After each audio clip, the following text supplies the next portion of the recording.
Central vibes, where the ladies thrive. Breaking it down, highlights come alive. Crossovers, threes, hustle don't stop. Women's game shining, we taking it to the top.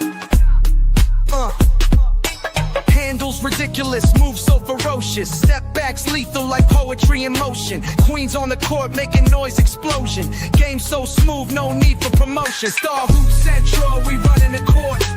Breaking it down, giving fans full support from the tip off to the last buzz of sound. We're here for the love, giving breakdowns profound. Never sleep on this, skill set divine. Buckets dropping like rain, every shot refined.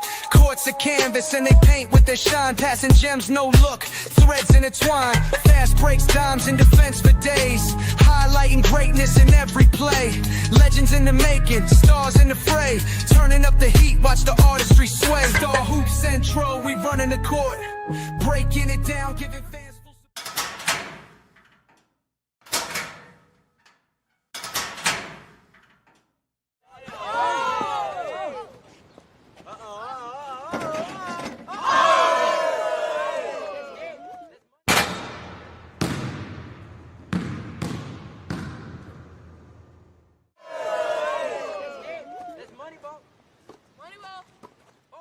Star Hoop Central, we reign in the game. Fast break the logic, no time for delay. Full court press, every word that we say. From zones to the man, the schemes we unweave. Breaking the box score, we don't just believe. Debate in the key where clutch get defined. MVP stats or the heart in the grind. Legends get forged in the fires of our chat. Star Hoop Central, where the real game's at.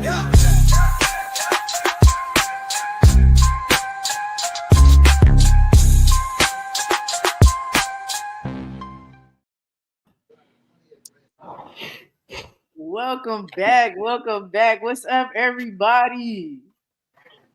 Look, man, what's going on? Wednesday Madness. Y'all make sure y'all hit the like button. Subscribe on all pages. Showtime On Point Sports, HDiiTV, WB Universe, all one word, and I Am Zo Media. Look, I told y'all needed to come through on this Wednesday to get your Stars Hoop Central special. Okay, I like that. Stars Hoop Central special. Make sure you hit the like button, though. Make sure you hit the like button. How is the panel feeling? Hey, man, I'm feeling great. Feeling great. Hey, Prince. Thought you had a friend, huh? Nope. You can't duck that in the physicality heat. You can't duck that in the physicality heat. I play chess, man. That sounds good. I don't know what that means though. I don't know. What does that mean? I don't know what that means. What does that mean? You was gonna be able to, hey, he really thought he had a friend. I don't know what that. He thought. I don't know what that means.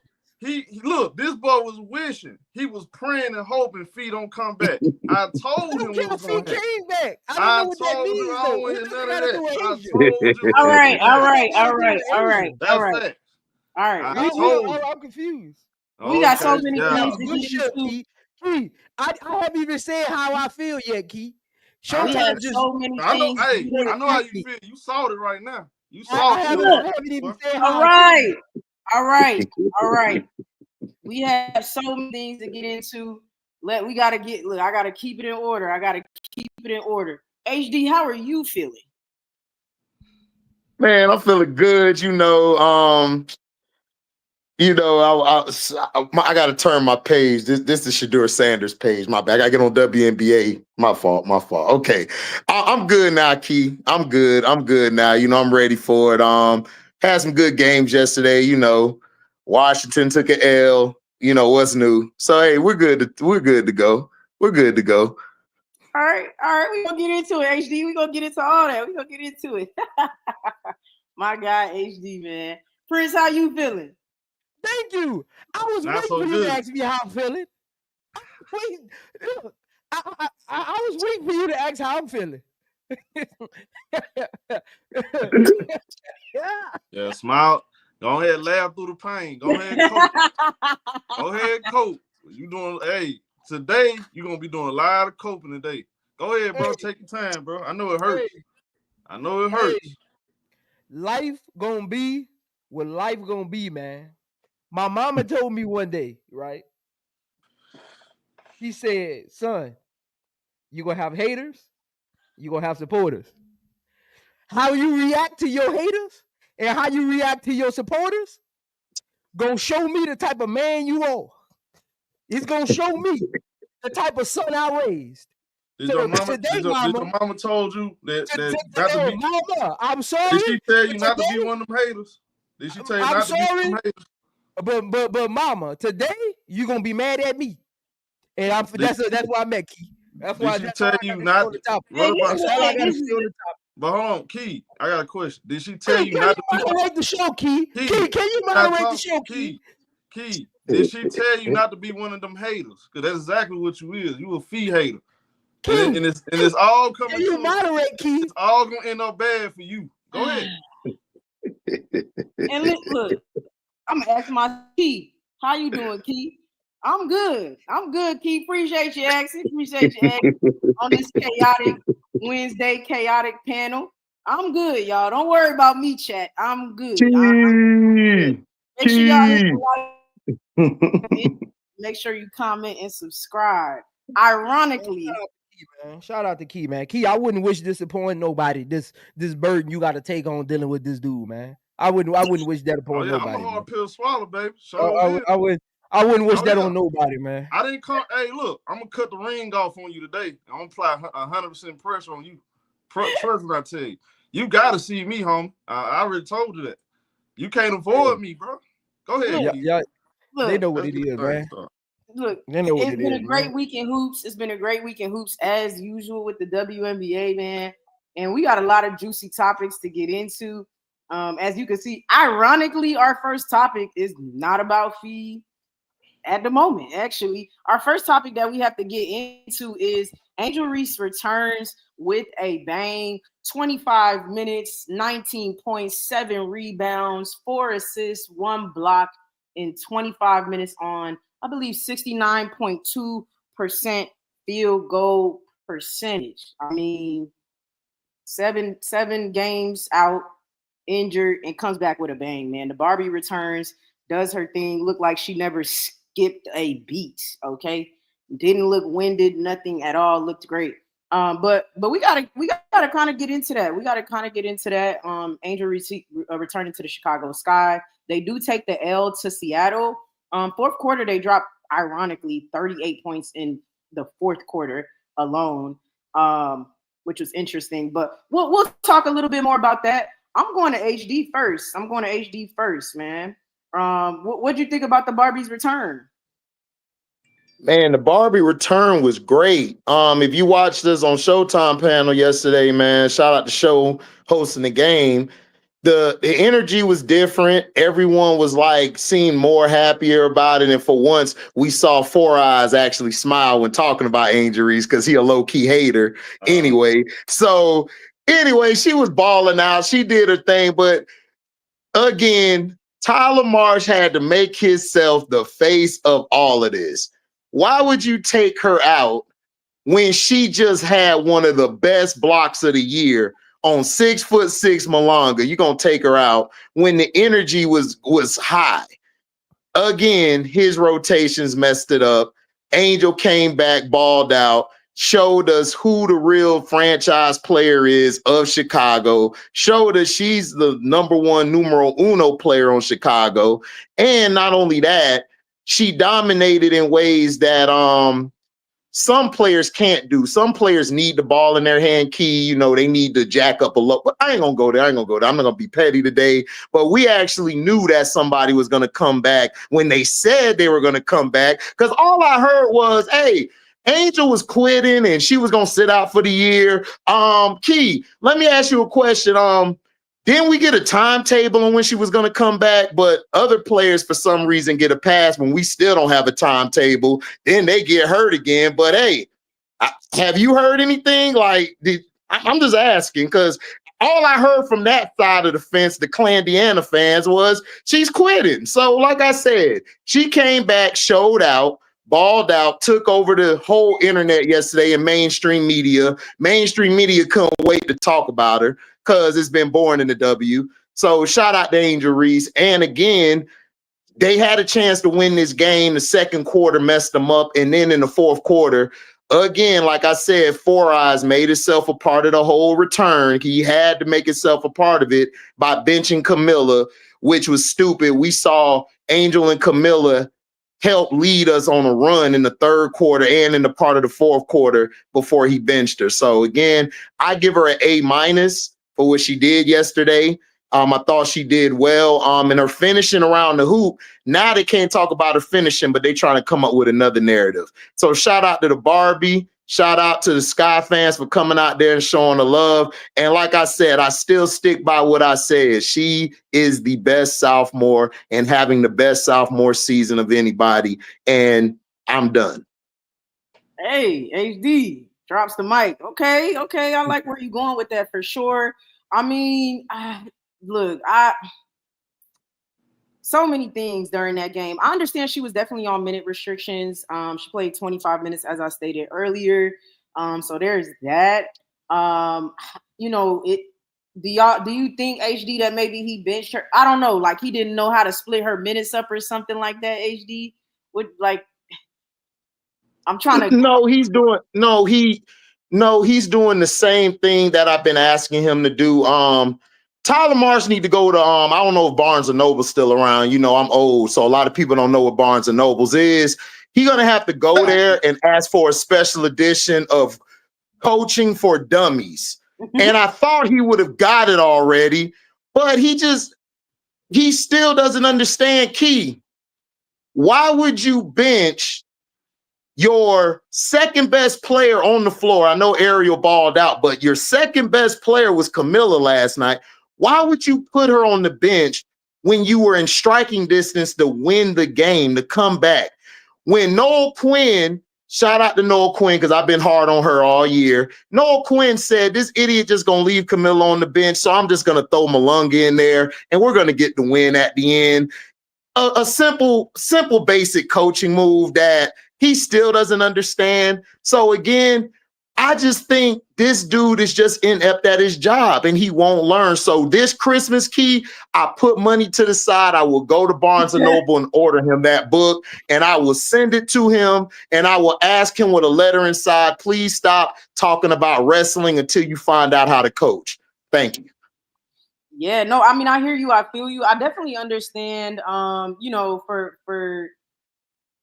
I definitely understand where in spot minutes, her being benched helped them get back into the game. But I still think benching her, she was benched the entire fourth, if I'm not mistaken.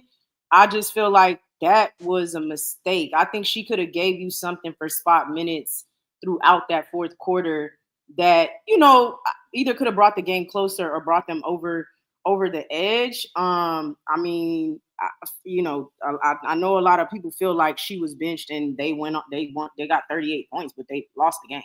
So I don't know what that means when you lose the game.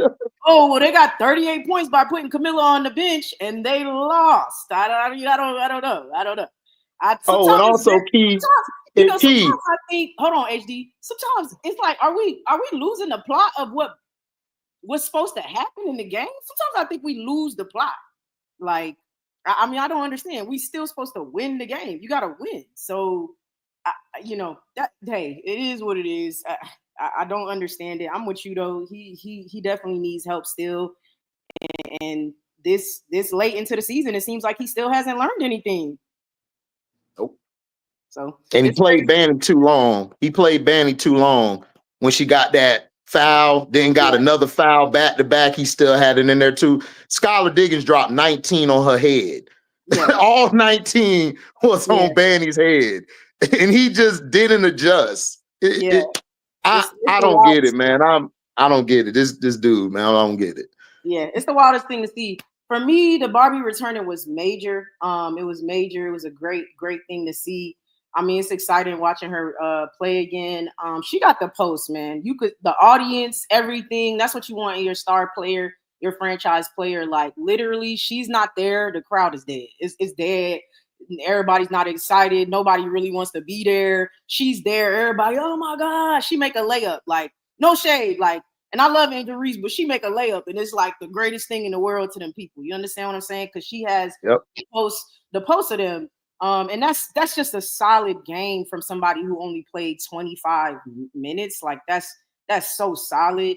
And just the energy, you could tell when she's not on the floor, the energy drops to when she's on the floor. What I don't understand is I don't understand doing anything right now but playing your young core. I'm not going to understand any of that.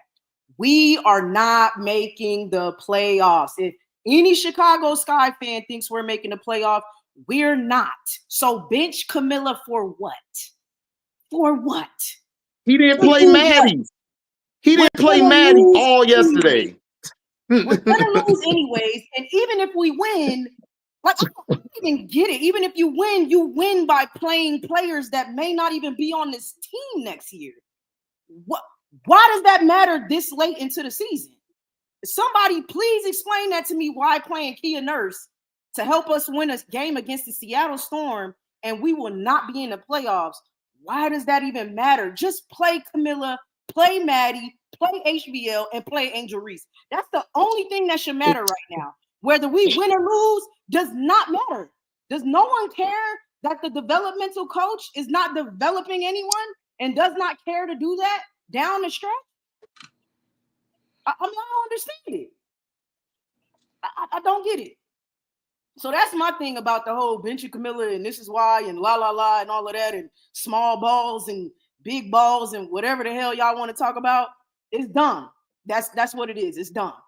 They need to play together. They should play together. Stop trying to separate them because y'all trying to see if you could trade one away one day and show, oh, Angel's better on the floor without Camilla. Look, Camilla's better on the floor without Angel. That's literally the only reason. Y'all, I'm literally watching the game last night. I'm like, okay, y'all are still doing the same thing in the latter part of the season, which is prove to people that Angel and Camilla don't play well together.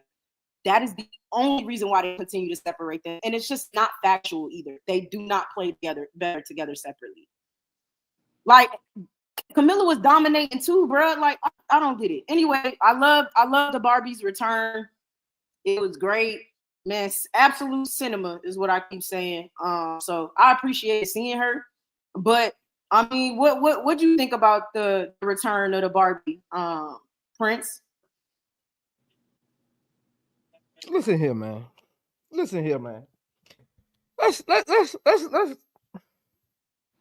Let's talk about this for a second, man. What are we doing? What are we doing with Angel Reese? Why is she on the goddamn court? I'm confused at the mission of the season. First of all, why is Camilla on the court?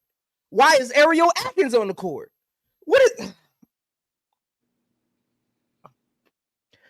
Is 8 games worth next season? Is Chicago selling some season tickets worth next season? First of all, Angel Reese is your star player. Am I confused? Am I the only? If I'm a player in that locker room, I'm telling Angel Reese, what the hell are you doing? That's how I know nobody in that locker room thinks for themselves. First of all, why you got Angel Reese is on a minute restriction? That lets you know she ain't 100%. Angel Reese is a big wing. You don't play with back injuries. You don't. You know what confuses me? You rush her back on the court for a game you're getting eliminated in. What's the point? We know this isn't Angel Reese's first season playing basketball. This isn't her first season in the WNBA. If the front office don't know who Angel Reese is by now, and it's going to take them 8 more games to figure out she's their franchise player for the future, then that's a bigger problem than we need to talk about. Look, to me, I'm sorry. Maybe I just view it differently. To me, as a fan of Angel Reese, my views on YouTube, my comment section, my revenue ain't as important as the rest of her career. My eight extra games of streaming Angel Reese ain't as important as the rest of her career. Think about this, y'all. We spent the last 4 months talking about how sorry the Chicago Sky front office is, how sorry the roster is, how horrible the coaching is. But now we're up in arms because Angel Reese back on the court. I'm watching that game last night and I was pissed off. I was like, what is going on? There was a play. I need people to go watch this play. I think it was the end of the third quarter. Angel Reese is dribbling the ball at the top of the key, being guarded by Nneka.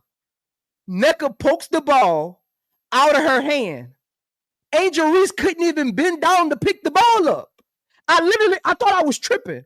I said it last night, and I literally went back and watched the game this morning when I got back from the doctor's office, just so I could see that play again. She couldn't even, I need people to go watch that play. I think it was like one of the last plays of the third quarter. Angel Reese was dribbling the ball at the top of the key. She didn't have nobody to pass it to. Nneka picked the ball from her. The ball was bouncing. Angel could have got the ball back. Angel literally did this and couldn't even bend down all the way. And Nneka hit the ball and went back the other way for a layup. Nneka wasn't even trying to steal it. Angel just couldn't get to it. There was multiple times in the first half where Angel Reese didn't even want to box out because she didn't want nobody to touch her back. I literally have never seen Angel avoid contact on a layup. I'm talking all the way back from Maryland. Last night, I watched her drive 3 times where she did not want to be touched.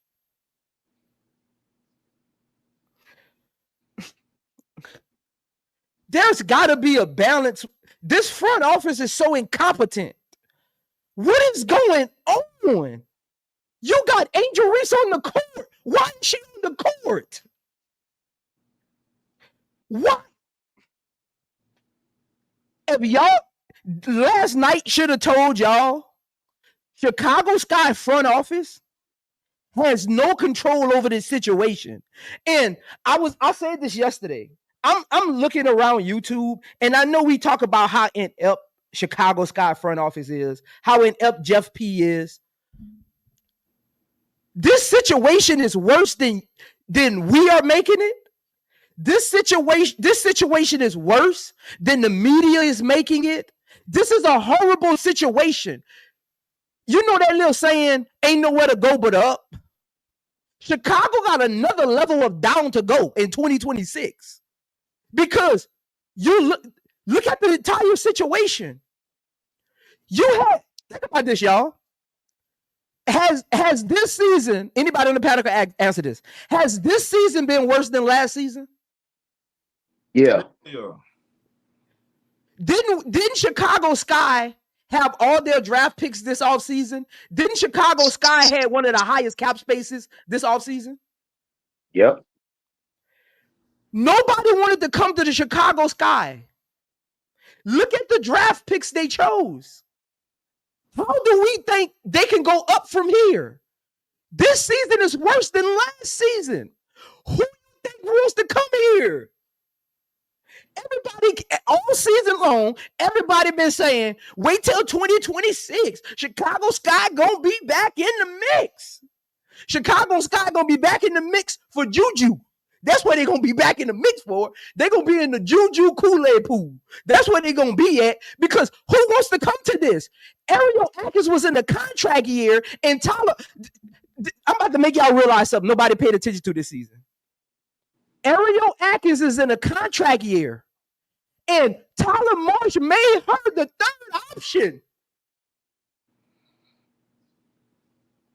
Ariel Atkins had a quote to start the season. She said, Tyler Marsh, from our conversation, is going to unlock things in me that I'm capable of they haven't done yet. Am I right or wrong? Did Ariel Atkins say that to start the season? Yep, she said that. Ariel Atkins looks worse than she looked her first year with the Washington Mystics.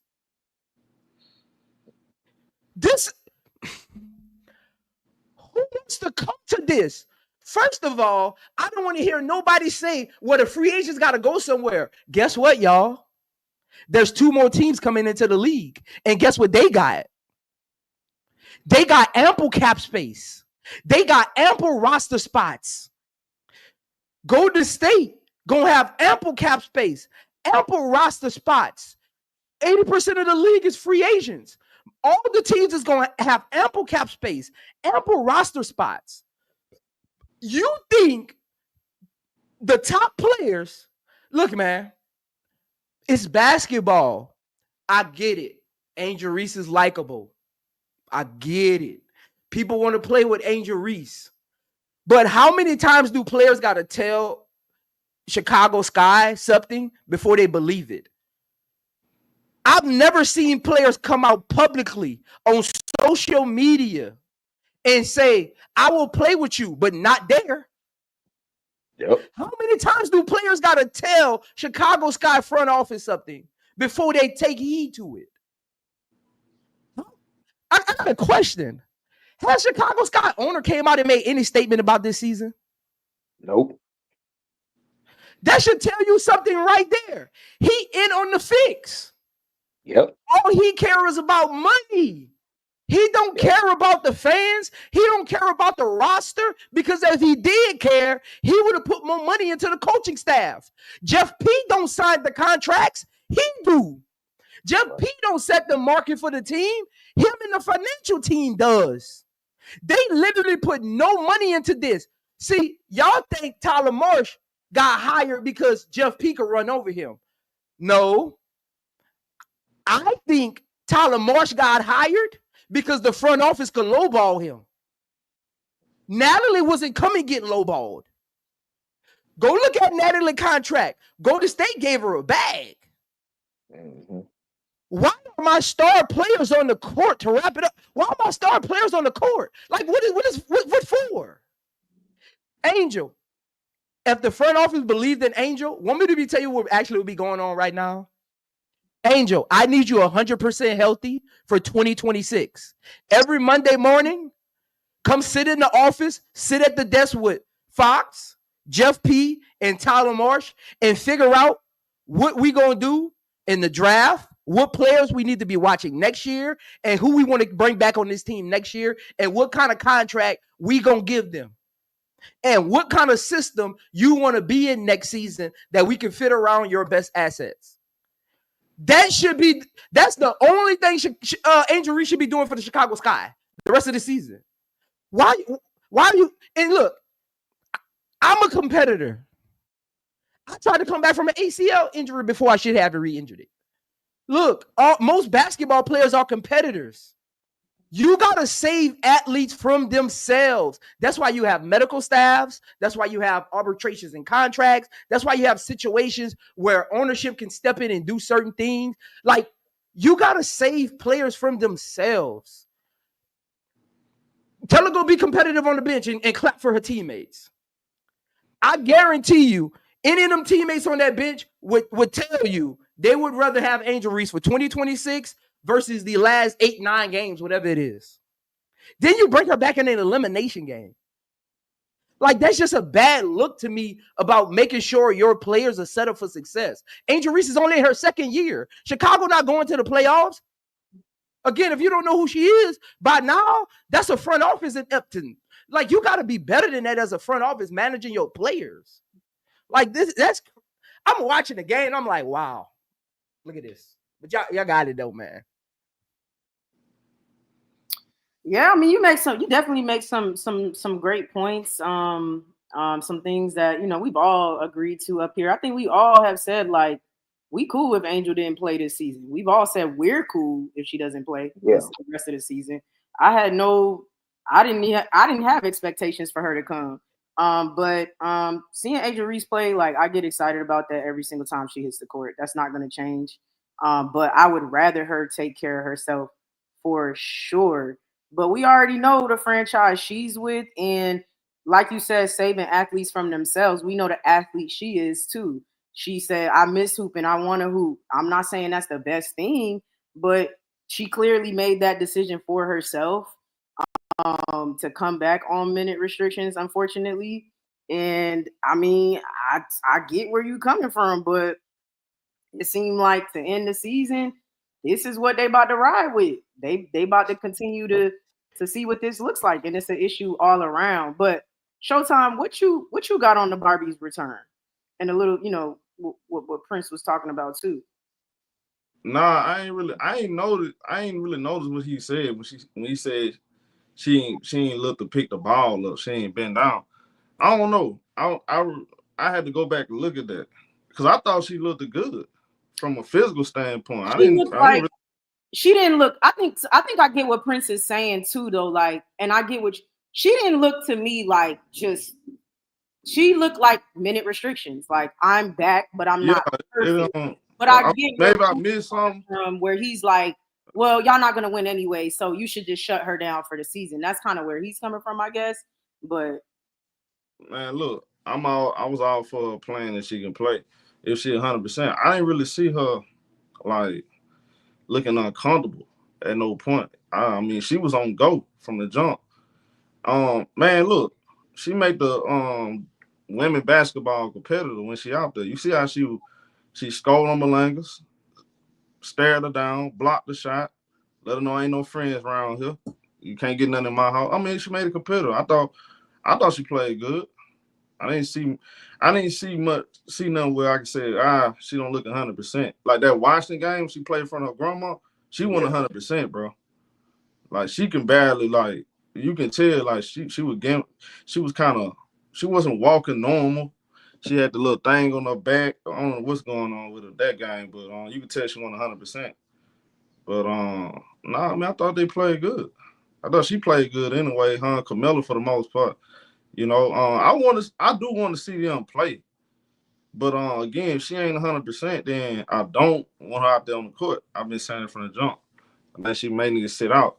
But I also think too, she want to come prove a point that everybody keep talking about. She gonna quit on her team and all the other bull crap. I hope she ain't listen to the squares out there, because people that talk like that, they not really.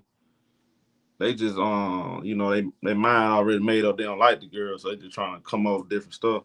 Man, I know Angel ain't no quitter, man. She a soldier. She just went out there, and I respect her for going out there to support her team, despite them not being good. She knows that the season is over, and she's still out there clapping, cheering on her team. She really ain't had to do that. She could have just threw in the towel, made it seem like, she was hurt. She could have did that, but again, that's not of her character. I like the fact she went out there and at least try to compete, at least try to bring some energy. She said, "Hey, I'm just gonna come bring the energy."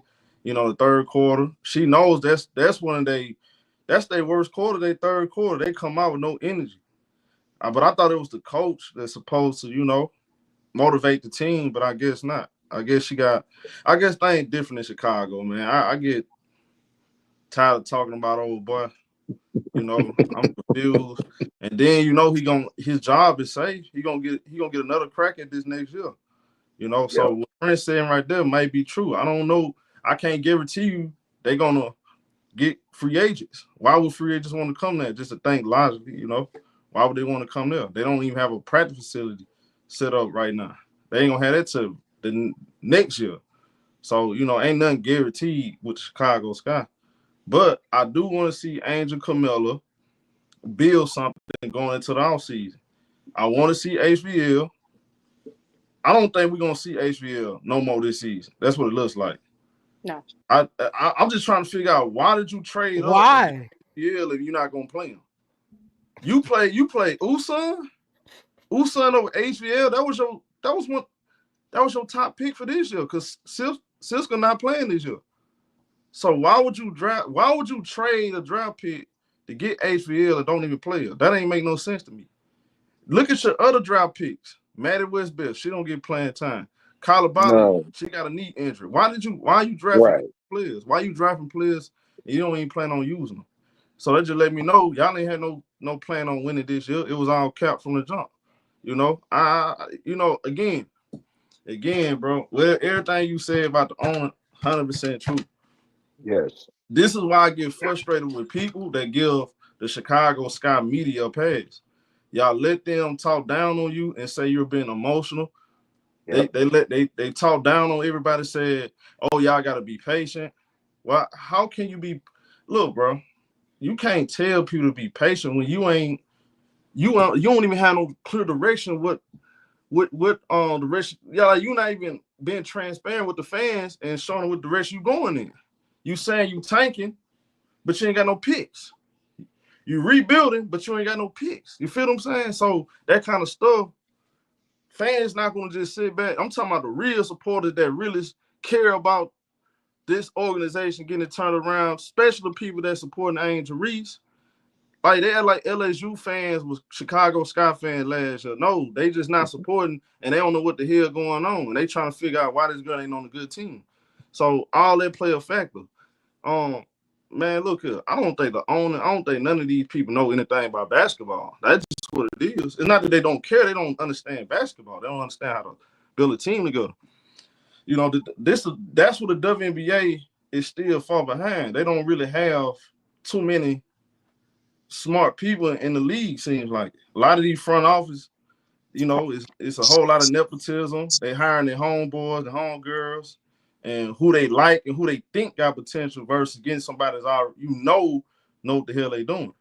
Like I said last night, the whole conversation about Tyler Marsh has been he's a smart coach and he knows what he's talking about. But you never heard nobody say you're going to have to play hard for Tyler Marsh. You're going to have to do this for Tyler Marsh. He this kind of coach. And if you don't show up, he going to hold you accountable. You don't hear them talk like that. It's always about, oh, he's smart. He got high potential. We believe in him. That's it. Okay, what kind of system he run? Crickets. You don't know. What kind of system? There is no system. All I see is Usan, a player that just came out of nowhere. She came out of nowhere. One practice, all of a sudden she getting HBL minutes. What's your point of draft for HBL? You ain't gonna use her. See, it's a lot of stuff, man. I don't understand. Before Angel, if Angel was healthy enough to come back and play, I wanted her to play. I wanted her to play, her and Camilla. I just want to see them play. Continue to develop. Angel turn the corner. I want to see Camilla turn the corner. She in a good rhythm right now. I just want to be consistent and improve as a rim protector. That's one thing I do want to see. There's a couple things I want to see for Camilla, and I'm already kind of seeing with Angel. You know, we can talk about the other things that we want to see for Angel going into next year, but as of right now, I do want to see them two on the basketball court if they healthy. If she's not healthy, and if it's something I miss, shame on them for playing the girl she hurt. That's for sure. Let me get to these super chats. But Showtime. Hold on, but Showtime. I know. Hold on. I want to say it before I lose my train of thought. But Showtime, like when you're playing basketball, you can't hope Camilla and Angel get better while bad basketball is going on around them. You get what I'm saying? Like, what are they improving on? Like, it's just bad basketball. It's bad coaching. It's just bad all around. Everything, nothing on the court makes sense. So again, Angel Reese came into the season just showing her skill sets. They still weren't hitting the shots. So again, Angel Reese could have probably averaged a triple-double. They would have hit their shots this season. So we don't even know the full totality of how great Angel Reese is as a passer. You kind of get what I'm saying? Like, because they're not hitting shots. So like Camilla can't improve around bad basketball. Like, it's just bad. It's like Showtime. It's like you bringing your daughter to the park to learn how to play basketball, right? And nobody on the park know how to dribble. Like, how you get better? You know what I'm saying? Like, it's just bad basketball. Like, it's just Camilla can't adjust to nothing. I definitely think she just wanted to play. Yeah, that's why I said you got to save her from herself. And I think they said, well, she might not be 100%, but they might say, you know what, you're good enough to go out there and play. But I do think that's what it is. I do think that's very irresponsible on their part. God for bills. Then now we looking at you like, why did you allow her to play? That's your moneymaker. Again, like we already know. I see it's just too much shenanigans in Chicago. And Chicago is a great city, man. It's a great city, and I just think it deserves better, bro. You know, this is the golden age in the WNBA. I want to get this out the way. This is the golden age. We got to get all this bro, we need a whole. We need to get rid of all of these cats in the front office that don't have real experience, don't have a resume when it comes to building teams. If you don't know how to build a team, you shouldn't have a job in the league, to be honest. I'm just being honest. How many chances y'all need? If you can't build no team, but I do know this. Chicago is cheap. Chicago is cheap. That's why I said I prefer them just get another owner. That's why I've been saying it. I really wish somebody would just buy the team. They get another owner that's going to actually. But Showtime in the team. But Showtime, guess what a good coaching staff would do? And when you play ball, they do this. Guess what a competent coaching staff would do? If I can see plays on the first watch from my TV screen that shows me Angel is at 100%, guess what a good coaching staff would do? In today's morning meeting, they would get the video card to connect with him and be like, hey, get me all the Angel Reese clips from yesterday's game. I would bring Angel Reese in the office, pull up all those clips on the screen and say, Angel Reese, this not you, this not you, this not you. I get what you're saying, but your body's saying something different. It's like a quarterback going out there Showtime with a sore arm. Yeah, he want to be competitive and play, but he throwing duck balls all across the field. You got to sit him at some point. That's what a competent coaching staff would have did. They would have pulled her tape and say, Angel, that's not you, that's not you, that's not you. I get you competitive. I gotta go back. Get you got that dog. I gotta go back and look at it because the plays you saying she look uncomfortable. I ain't see it in real time. I swear, I didn't look. If she was uncomfortable, I didn't notice it in real time. Again, I had to go back. Go ahead, Keith. Go ahead. Hey, thank you for the 1999 super chat. Paper Sack Brown. Salute Showtime, HD, Prince, and Key. Agree. Shut the franchise, Angel Reese, and get the crappy reorganization. But the one game proved to everyone who to build around next year. Always appreciate you for the $20 super chat. Hype Jag, thank you for the $5 super chat. At least the Sky don't have to worry about losing players to the expansion team. Nobody wants our scrubs. There was Bernadine Dorsey. Thank you for the $5 super chat. And there was one other person who sent in a super chat. Hold on, that's another one. Yeah, it was Mario. It was Mario, I think. Hold on, I ain't see it. I ain't see no other super chat. It might be on your end. No, I ain't see it. I ain't even see it, gang. It's all good. Okay. Hey, appreciate y'all sending in them super chats, man. Keep showing love. We appreciate that. And y'all make sure y'all hit the like button, comment, and subscribe. Y'all make sure y'all hit the like button, comment, and subscribe. All great points about Angel Reese returning. If she's not 100%, she should not be playing. I just think we could want things as much as we want, but at the end of the day, like the player in that franchise, I literally don't expect nothing from that franchise at this point. I don't expect them to do anything franchise-like, business-orientated, smart. I'm not looking for the smartest thing to happen coming out of Chicago Sky. I'm not looking for them to care about Angel Reese by sitting her or anything like that. I'm not looking for none of that, unfortunately. I'm not looking for them to save her from herself. You know what I'm saying? I'm just not. And unfortunately, this is what we have to work with. And that's just what we got to do at this point. You know what I'm saying? So it's super unfortunate to see what's happening, but it kind of, it is what it is. I thought, unfortunately, not even on 100%. She looked great. Not even on 100%, which is insane to me. And what she gave to us. But, even when speaking about the Barbie's return, we got to get into the next topic. We got to talk about MVP returning. I think they calling her the MV4 out in the ethers. That's what they calling her. That's what they calling her. She ain't up nowhere. Pretty Ricky. Hey, y'all remember this on Martin? Pretty Ricky, what they call him. We actually got the MVP. Hold on. You remember that, HD? Hold on. You remember that, HD? Yeah, that was my episode. Oh, Martin, that was too funny, man. So hold on, time out. Hey, look. I don't know. Showtime. I don't know. On the interwebs, they're calling her MV4. Guess what? They took that from me, by the way. I put that out there, but we good. Oh yeah.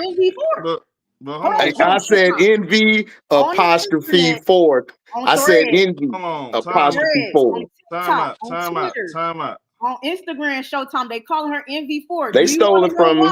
That's cool. They call her NV4 because she won 1, 2, 3. She will be the first to win 4. I don't know, Showtime. How she gonna win 4 when she ain't the front runner? Say it, Show. How she gonna win 4 when she ain't the front runner? I didn't say it, Showtime. Who said she was the front runner? Well, so we just hold on, time out. You gotta earn your way to the front runner. She ain't the front runner. Who said she was the front runner? Oh, so now we giving her. So hold on, let me get this straight. Okay. Now she's the MVP based off of 2 weeks of basketball. I thought this counted for the whole season. Last time I checked, the real MVP returns tomorrow. After I told y'all what was gonna happen, according to Prince. Oh, we ain't got no. What did I say last week? Maybe, and I was reporting. Hold on. Time out. Hold on. I'm talking. According to Mr. Know-It-All, Prince, he said we ain't got no timetable on fee return.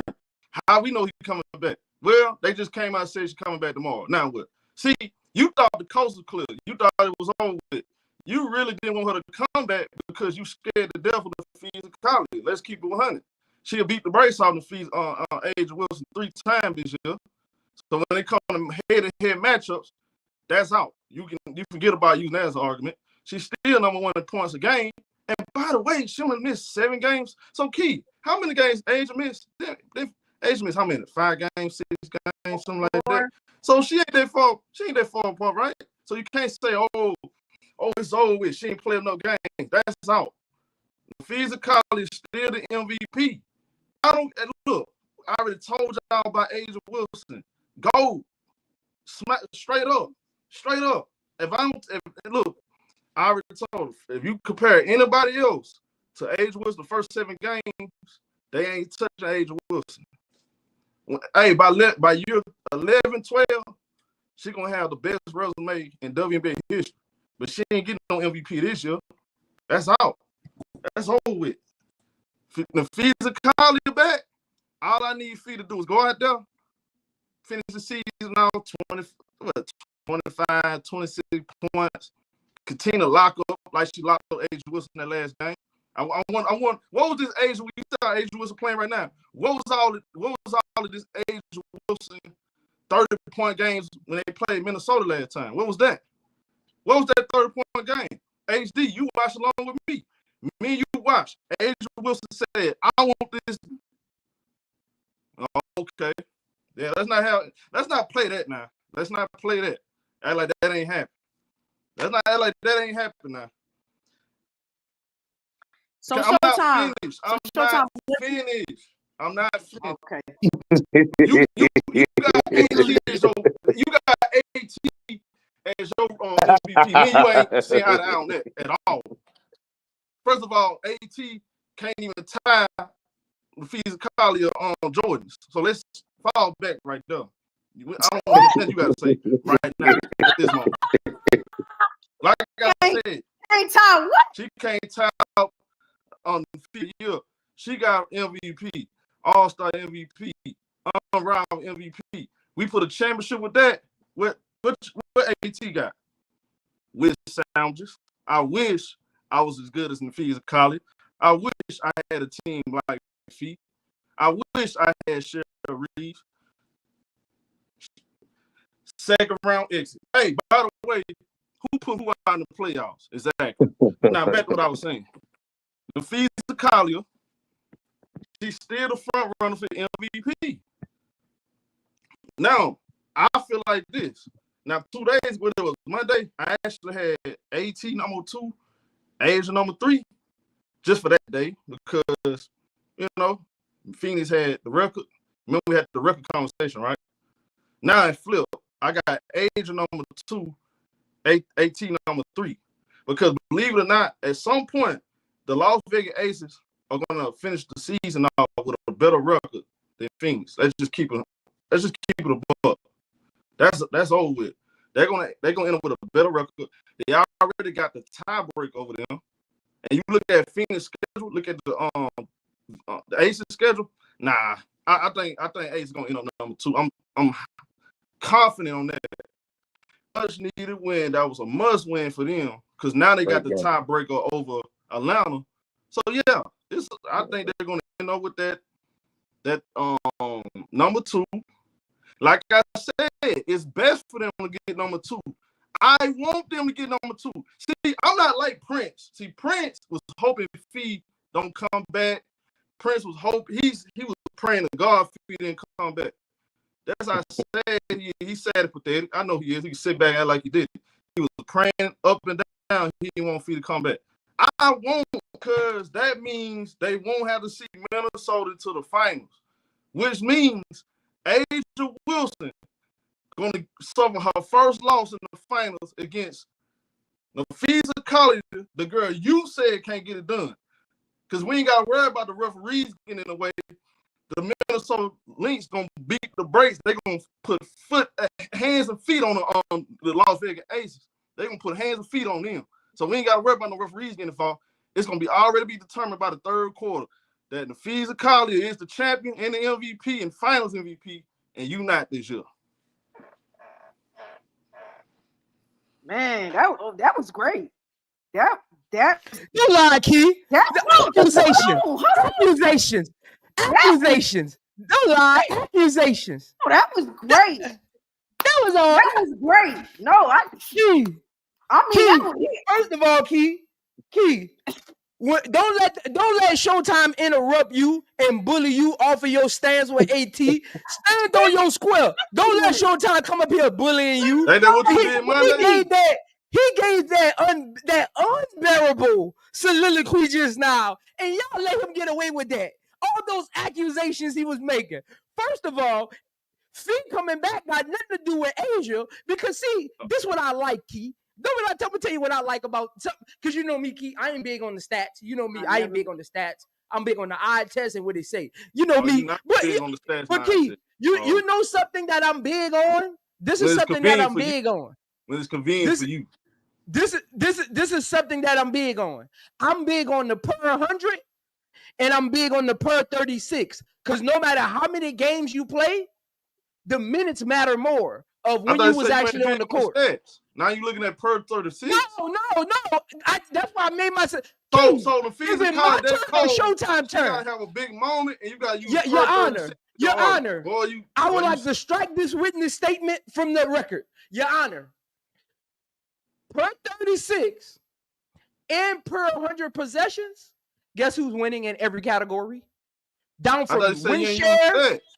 Down from win shares to points to rebounds to blocks to steals to shooting percentage to defensive win shares, offensive win shares, defensive rating, offensive weight. Per 36 and per 100. Guess who? Guess who winning? But see, y'all let Showtime come up here and do all that capping for Fee. I don't care if he come back or not. That got nothing to do with the GOAT. And see, I don't need another 5 years for Asia to be the GOAT.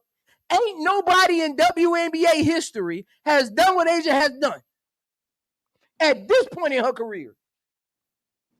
Guess what you got?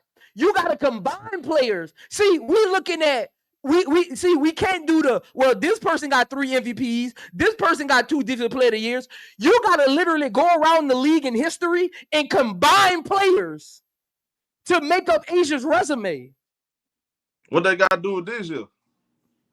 She's stamping her another MVP. Shout out to my brother from another mother, my Floridian, my current Texas native, HD.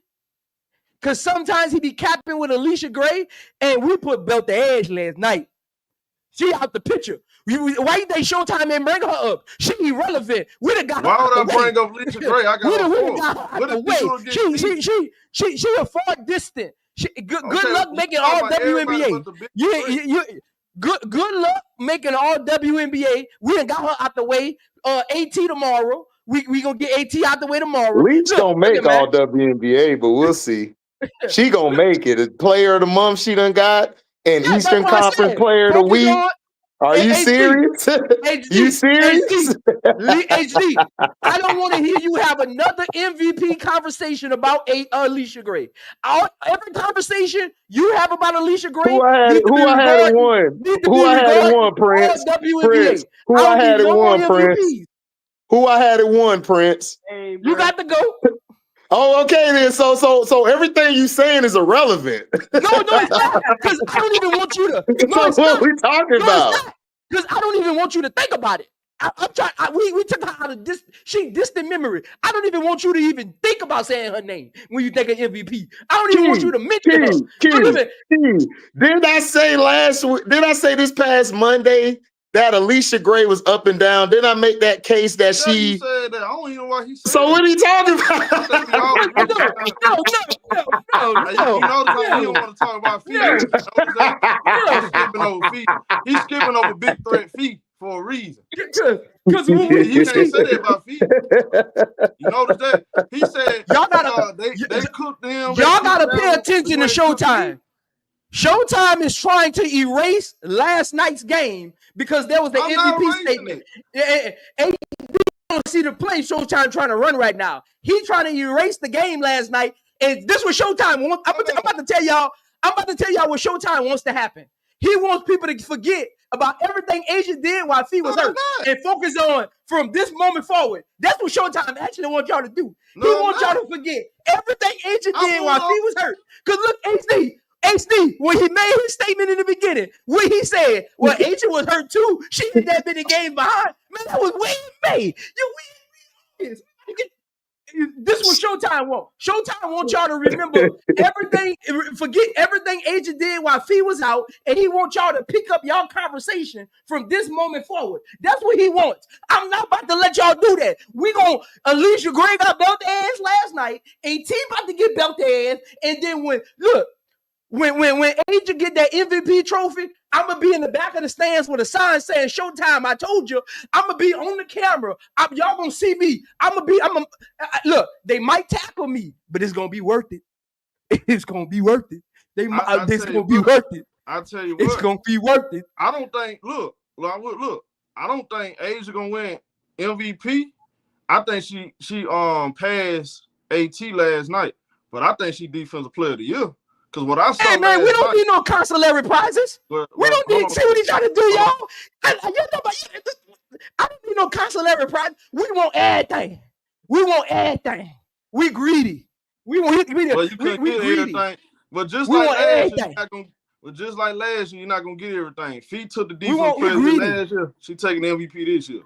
That's he trying to just. You going to share? Did, y'all? She going to share with sister. We don't need that. She got to share with sister Fee. Back-to-back years. That's just what it's going to be. Now, check this out. Asia Wilson last night, Prince. I mean, we covered the game together. Bro, last night, that was unbelievable. And I know a lot of people going to look at the stats. Y'all ain't paying attention how she controlled the whole damn game in the fourth quarter on defense, though. Like, she was covering ground. Yeah, He can't do that. Hold on. Well, I've seen her do it. I've seen her do it against Asia. But anyways, like I said, what Asia did last night, that was unbelievable, bro. Like, that's why I said, look, we having a conversation about is she the best player in the league, bro, I refuse to say Fee better than her. I know Fee ain't better than no Asia Wilson. I'm not stupid. I know basketball. Fee, I've been saying for the last 2 years, you really don't need me to say it. All you gotta do is watch the film. Asia is the best player in the league, and she on the planet by herself. That's just what it is. Fee is number 2, though.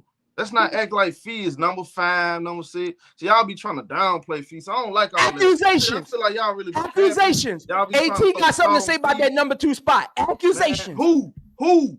AT got something to say about that number 2 spot. Accusations. He put her in the playoffs. What happened in the playoffs? So what? Okay. So what? Asia got put out of the playoffs last year. And what would happen this year? She would get the same treatment. What do y'all be talking about sometimes? Hey, she lost. Hey, only reason why Fee talking about sometimes. Only reason why won MVP last year because got put out of the playoffs too. What are we talking about? My bad. I gotta go. Asia deserved MVP last year and got put out of the playoffs. Okay. You done? You done? Anyway, Fee will be the champion if it wasn't meant for the referee. Step up to put people out of races. It makes no sense. Well, just because you don't make you right. Anyways, like I said, because you make things up, like I people said, out of races doesn't put them out of the race. Well, you can get mad at me because I'm not mad. ain't better than Fee. I'm not mad. I ain't tripping about that. Hey, AT got the prettiest ponytail in the world, but that ain't gonna save her from getting beat in the playoffs, though. That ain't gonna save her. If she get beat in the playoffs, she get beat in the playoffs. All that, she can put as much gel in that. Key, tell him that's a regular season award, Key. Key, can you let him know that's a regular season award? You say what? Bro, MVP is a regular season award. We know that. We're gonna get finals MVP. Do you see? Look, we're gonna get finals MVP too. Yo, when I talk about Fee, do I ever bring up the fact that Fee didn't win finals MVP? Fee didn't win a championship. Fee didn't win an unrivaled. Do I bring that up? No. That it has nothing to do with why she does or does not deserve the award this year. Why are we bringing up somebody getting put out of the playoffs? Like, that has nothing to do with what? With this year, in the playoffs of this year, where they'll be getting the awards, I don't understand bringing up certain stuff. AT still deserves to be in the competition. What are we doing? Okay. Yeah, that's why I'm Key. That's why I'm confused and why Fee is this ultimate in second place. So Key, where AT is? Where AT is? She still number one for you? One. Okay. So where? Okay. So hold on. Right here. So where did Phoenix finish number 4? AT right here. Asia is right here. Okay, that's fine. Hey, y'all gonna be some sad Hey, I promise you this. Hey, bro, y'all. Hey, just don't even show up to the show when Fee win. When they say Fee won MVP, don't even show up. And I promise you this, we might do a special edition that day, soon news break. Look, when they come out and say breaking news, the Fee's calling MVP, don't even show up. I promise you, I'm gonna be the hard pill. I'm already a hard pill to swallow. I promise you, I'm not gonna let up off you two. It's gonna be a hard day for you two. I swear to you. And then when they win that championship, oh my God, y'all gonna be sitting right there in the panel. Y'all gonna have to eat that crow, and you're gonna have to coat, and you're gonna go on your crash out sessions. Mr. I know it all. Hey, Showtime. I'm already prepared for Fee to win it because I got a bunch of notes I've been saving. You haven't even. We don't need your compliments. We don't need your compliments. Hey, look. No, sir. Hey, look. See, now you prepared. HD. Look, I will let the audience know this. Every show we do, I'm the last one to show up. If Fee win the MVP, I'm gonna be here 30 minutes early. Hey, I'm gonna be waiting on them because I got a lot to say. MVP, you gotta show up with a Nafisa College jersey on or a shirt. I got a lot to say. Oh wow! I got a lot to say. You gotta show. If Fee win that MVP, if he win, you gotta show with Nafisa College shirt or jersey on. It will be colluding if Fee win the MVP, and I will be. I'm letting y'all know right now. I will be getting on my retainer lawyer, and we will be filing a lawsuit. Hold on, can we agree on this? Detrimental stress. Hold on. Time out. If Nafisa College win MVP, you gotta come on with a Nafisa College shirt or jersey on. You got my word? I ain't tripping on that. Okay. But I think I will be getting compensated. Okay. For the collusion. I will be getting compensated by the WNBA for the collusion.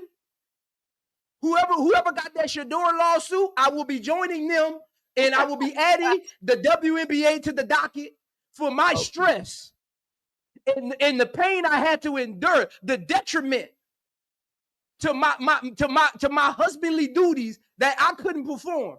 Oh, now your husbandly duties. You gonna blame us for you not performing it?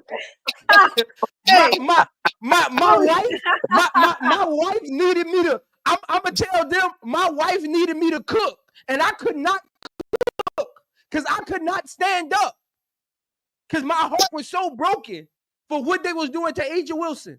I will be joining the lawsuit. Hey, I know your heart be broken. You be the foul calls she was getting all last night, right? Now your heart be broken. Hey, that ain't got nothing to do with this, HD. That's accusations right there.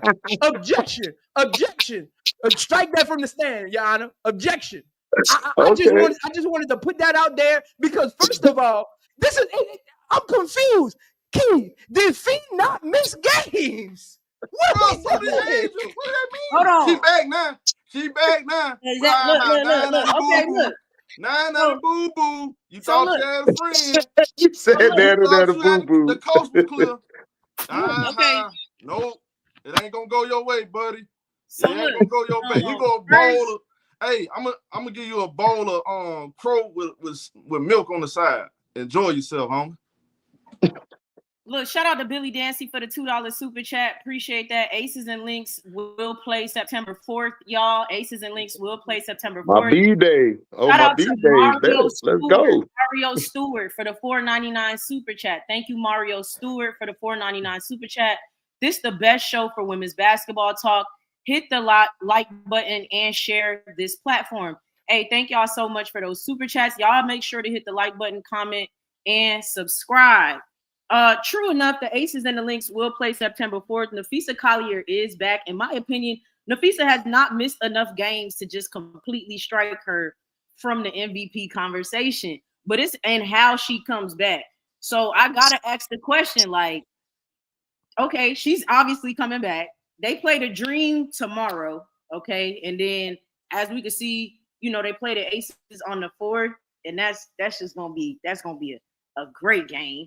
But what do you need to see from her for her to cement MVP status? I want to hear. Right, what do you need to see for you to say, all right, Fee, you earned the MVP. What do you need to see from her, Prince?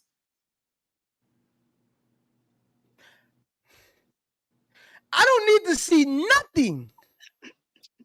Fee is not even. Am I talking Japanese? Is my mic on? No, Princetonese. Princetonese. So she can't do nothing. She can't do nothing for you to be like, all right, she's the MVP. She can't do nothing.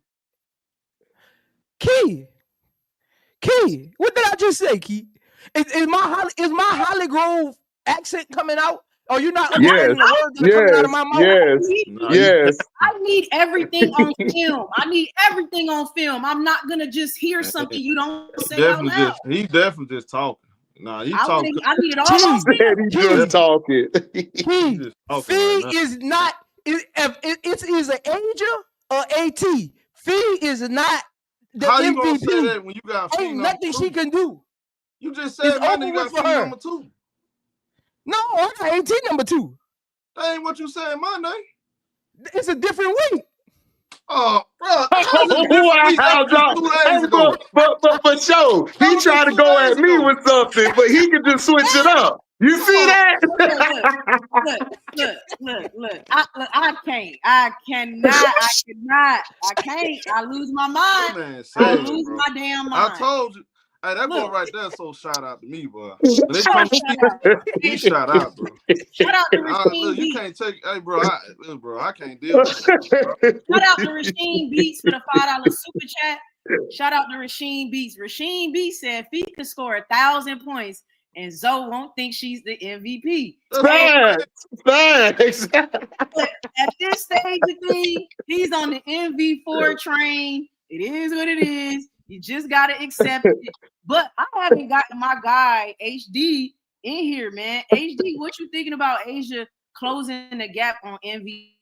And the fact that MVP is back. She's back. She's going to finish out the season.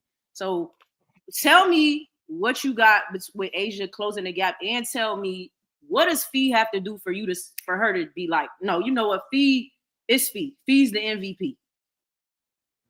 Key, I've been saying it all year. Age has been in my top 3 all year.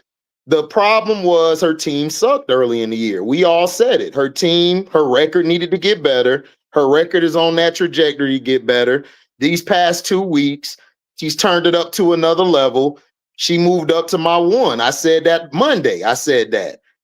Can Napheesa come back and win it? Yeah. All Napheesa got to do is do what she's been doing, putting up her points, playing defense like she's been doing, helping the team not miss a beat. They ain't miss a beat without her, because I told everybody Minnesota has a solid team. Then them adding Dejanay just made them very tough to beat in the playoffs.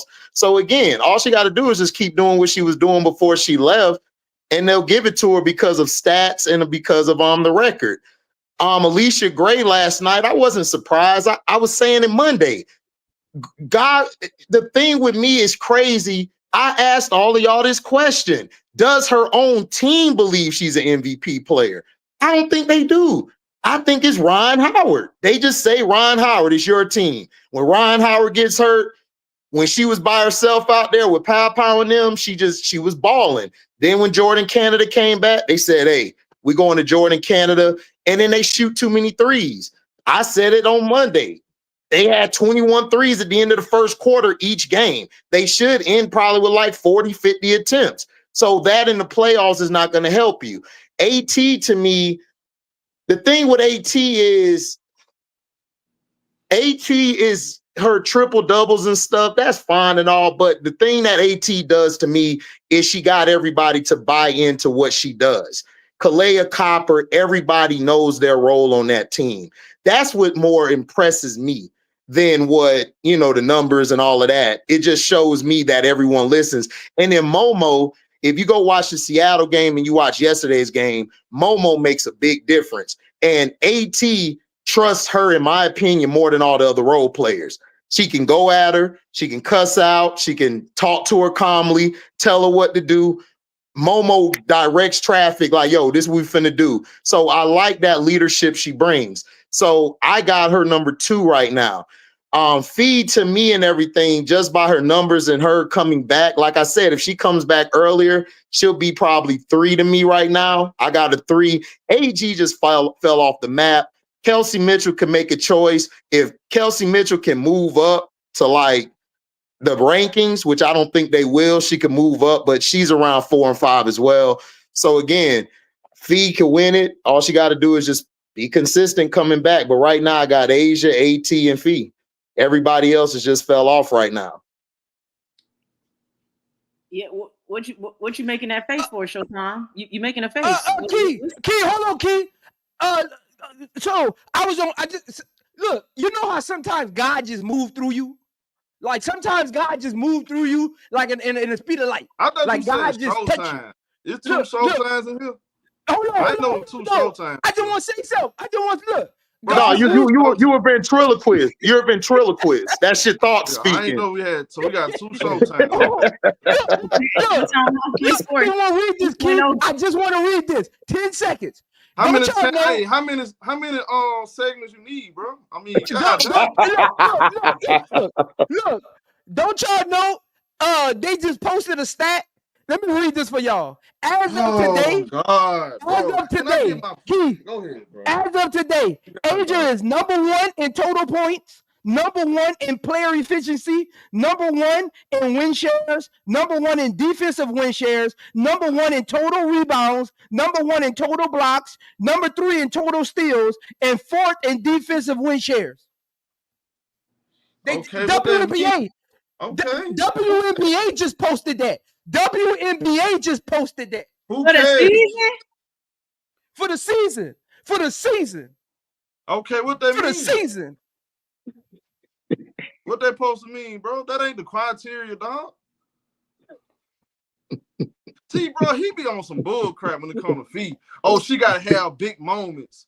She gotta score this amount of points against certain teams. Man, come on that bull crap. Hey, man. no, I got a question. Come on that bull crap. Hold on. And then I don't want to hear it. Hold on. I got a question. Did he not just say he don't care about this? That's what I'm saying. Key, I told you when it's convenient for him. Did that man talk about God is moving through him? Did he not say he don't care about this? He care about eye tests? And did he not just pull his phone out? Yes. And I keep trying to tell you. This is pure entertainment, bro. When it's convenient for him. Now I want to make sure I'm understanding. If I'm not mistaken, is this for the season? Because Angel Reese is still leading in rebounds for the season. Total rebounds, Key. Totals.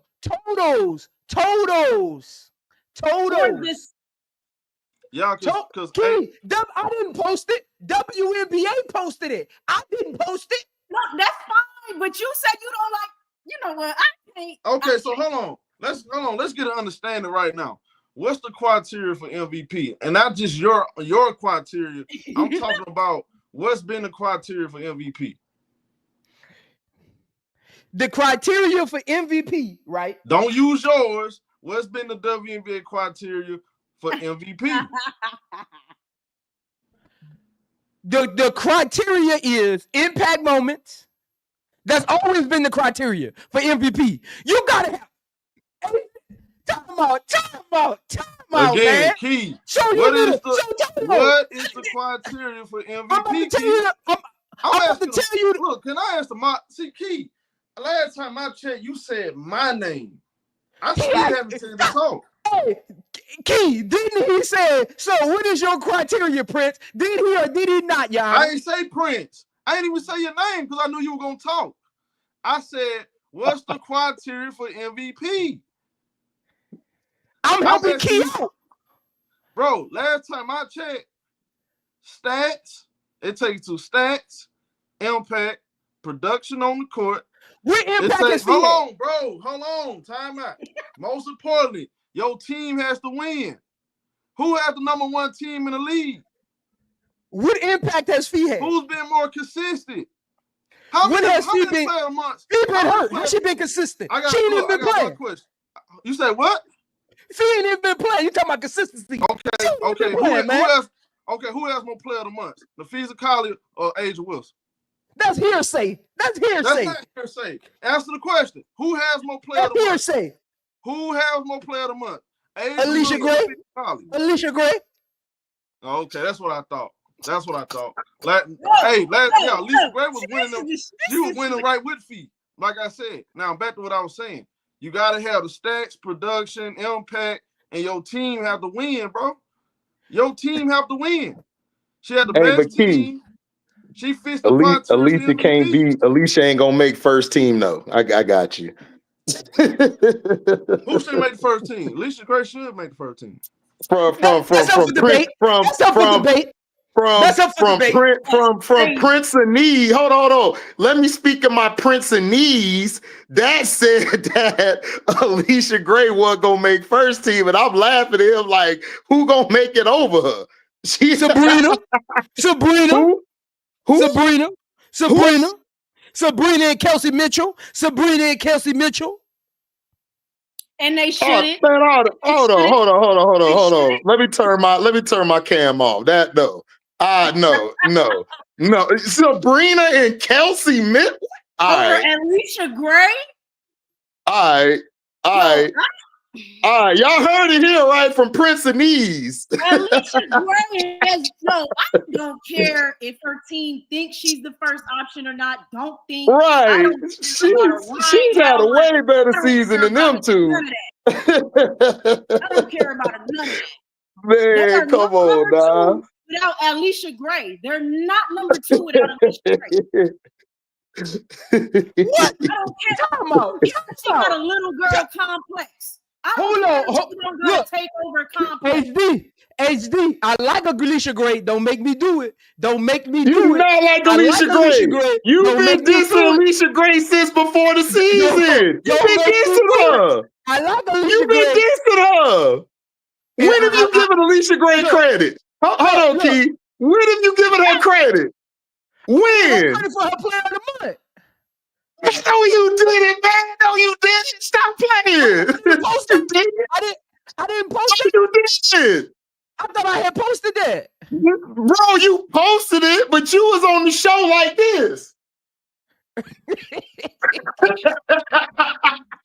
That was you. You was on the show like this. You were. Hold on now. I like Alicia Gray, but let's not act like she getting those player of the months playing in that weak conference. Let's not act like it now. East is weak. Let's not act like it now. Let's not act like it, because if she was in the West, she wouldn't be getting no player of the months. That's a fact. No, not in the West, because the West is post-dominant. We know that. But that's all I'm saying. So let's not act like she should be. Let's not act like she should be first team. So but what does that got to do with the East? She getting player of the month in that weak Eastern Conference. Okay, but hold on, Key, hold on. Where did you have Atlanta ranked before the season? I'ma wait. I had them at the 5 seed. You did. You had them lower. No, I had them at the 5 seed. I had them in Mercury fighting for the 4-5 seed. I had them in Mercury fighting for the 4 or 5 seed. Because look, I said Brittany Griner was going to be better. Because remember Showtime? I had said people acting like Brittany Griner is 40. Remember I said that? Yeah, she looked 40. I actually thought Brittany Griner was going to be the most important player. No, Brianna Jones been outplaying her. We'll see. We'll see. But you ain't giving no respect though, man. I'm sticking by that. Because you was all in your seat about to do. You was doing the Matrix. You was doing the Neo. And you weren't giving her no credit. Who? Alicia Gray. No, I like Alicia Gray. I just think she's not first team, and I think she's in a weak conference. That's it. And what's Sabrina in? What's Sabrina in? What Kelsey in? Sabrina's carrying her team. Alicia Gray. Sabrina has been without Jaquel, without Benaje, and without Stewie. Like Sabrina is over there carrying. And Gray has been without BG and Ryan and JC. So what we talking about? Ryan Howard is the most important player on that team. No, she's not. That's what they wanted to be. But she's the most important. That's not my fault. They jump behind think she's not important. That's Carl Smecko, the Lowe's manager, fault. That ain't my fault. I know what she is. Keep saying her team. Last night, how many points? I want to ask HD a question, Key. HD, last night, how many points did Alicia Gray have in the fourth quarter? She had probably like 2, maybe none. She had 2 on the offensive rebound putback. Right. Alicia Gray don't show up like Sabrina does in big moments. I'm sorry. It is what it is. I'm big on big moments and impact. Sabrina has a bigger impact. Kelsey Mitchell has been carrying Indiana. I got them my backcourt. I'm sorry. Oh, Alicia Gray? I'm sorry. Yes, I'm sorry. I'm sorry. No, that's cap. That's cap. This up. I'm sorry. Bro, Kelsey Mitchell has had AB and Howard all year. And she had Ari McDonald playing probably some of the best point guard this year outside of Veronica Burden. Who is the number 2 So what are we talking about? Who is the number 2 seed? Is it New York with Sabrina Ionescu? Again, this not no knock on. Again, why me having Sabrina and Kelsey Mitchell on my first team? Because some people got Kelsey Mitchell in their top 5 for MVP. Kelsey Mitchell shouldn't be over no Alicia Gray though. Alicia Gray got Atlanta top 3, and Ryan Howard missed some games too. So JC missed some games. BG missed some games. JC was out last night. Like what? Man, Alicia Gray, you got to have a big mouth on you, man, for you to get some love. I'm sorry, girl. You don't get no love. It is what it is. Look, don't both of them have better stats than her? Who? Don't Kelsey and Sabrina have better stats than Alicia Gray? I don't think they're more. Yeah, because they dominate the ball more. Alicia Gray plays within the system more than they do. They're not more efficient. Time out. No, I disagree. Hold on, time out before you go somewhere. I think Kelsey Mitchell only averages more points, but she's not as efficient, and she doesn't average more rebounds, assists, and she's not a better defender than Alicia Gray. No, not at all. Alicia Gray beats them because she plays defense. So now defense matters. It matters. Defense always matters. She plays defense. Defense always matters. And that team is number 2. And her team is number 2. And she's been healthy all season. They're not there without Alicia Gray. Atlanta Green is not number 2 without Alicia Gray. She should definitely be first team. Okay. She can make first team, but somebody gotta go. Kelsey Mitchell. She don't even make the first team. Nah. We're not doing that. We not Kelsey doing Mitchell that. shouldn't be first team. Why? Bro, because she haven't had a better season than Alicia Gray as individually. And I'm talking about on both ends. See, y'all keep focusing on scoring. Go look I'm at on her both Showtime, you ends. just all gave Kelsey around Mitchell performance. praise for keeping them afloat. Okay, Yeah, from scoring. keeping them above float from the 5th to the 6th. Alicia Gray been keeping them out above float. Damn, if Minnesota wasn't so damn good, it'd probably be number 1. I mean, come on. So Ryan Howard not on that team? Yeah, she missed But a lot Ryan of games. Howard's been hurt most of the year. But HD, you agreed with me 2 shows ago. 2 shows ago when I said they take turns leading the team. They do it from a sense of what you're saying. I'm saying Ryan Howard has been hurt. Alicia had to step up and guard some of the best wing players and point guards and 2 guards. Then JC got hurt. Alicia Gray had to step up and help him with the ball handling duties. So she can't just focus on just scoring because they can't just put it in Pow Pow's hands. Pow Pow's still young. And then she sometimes loses the ball playing 94 feet on her. So Alicia has more stuff she has to do. Kelsey's on a team where she can be the only one having to score all those buckets because that's her game. She's probably the best scoring or second best scoring guard in the league. And then Sabrina Ionescu, come on, defense, no. Phoebich guard all the point guards or 2s or Burke. Sabrina's just strictly offense. I'm going to use your analogy from last week. So if you put Alicia Gray on the Fever, do they still look the same as Kelsey Mitchell keeping them afloat right now? If Alicia Gray was on that team, yes, they would be fine with Alicia Gray. They would. Because it would, because the points would deviate and go more to AB and Natasha Howard, and Alicia Gray would bring the defense and a versatility on the perimeter more than Kelsey Mitchell. Because a lot of their games, if you watch the games with the Fever that they lost, Kelsey and them were getting torched on the perimeter as well as the inside. So she would bring more defense. And honestly, hold on. She would also fit better with that flat chick up there, whatever her name is. She would fit her better than Kelsey would. HD, isn't Kelsey Mitchell playing without Caitlin Clark, Erin McDonald, Sydney Colson in her back? This is all backcourt. Sophie Cunningham, this is all backcourt players. Okay, but you even said Sydney Colson was a shell of herself.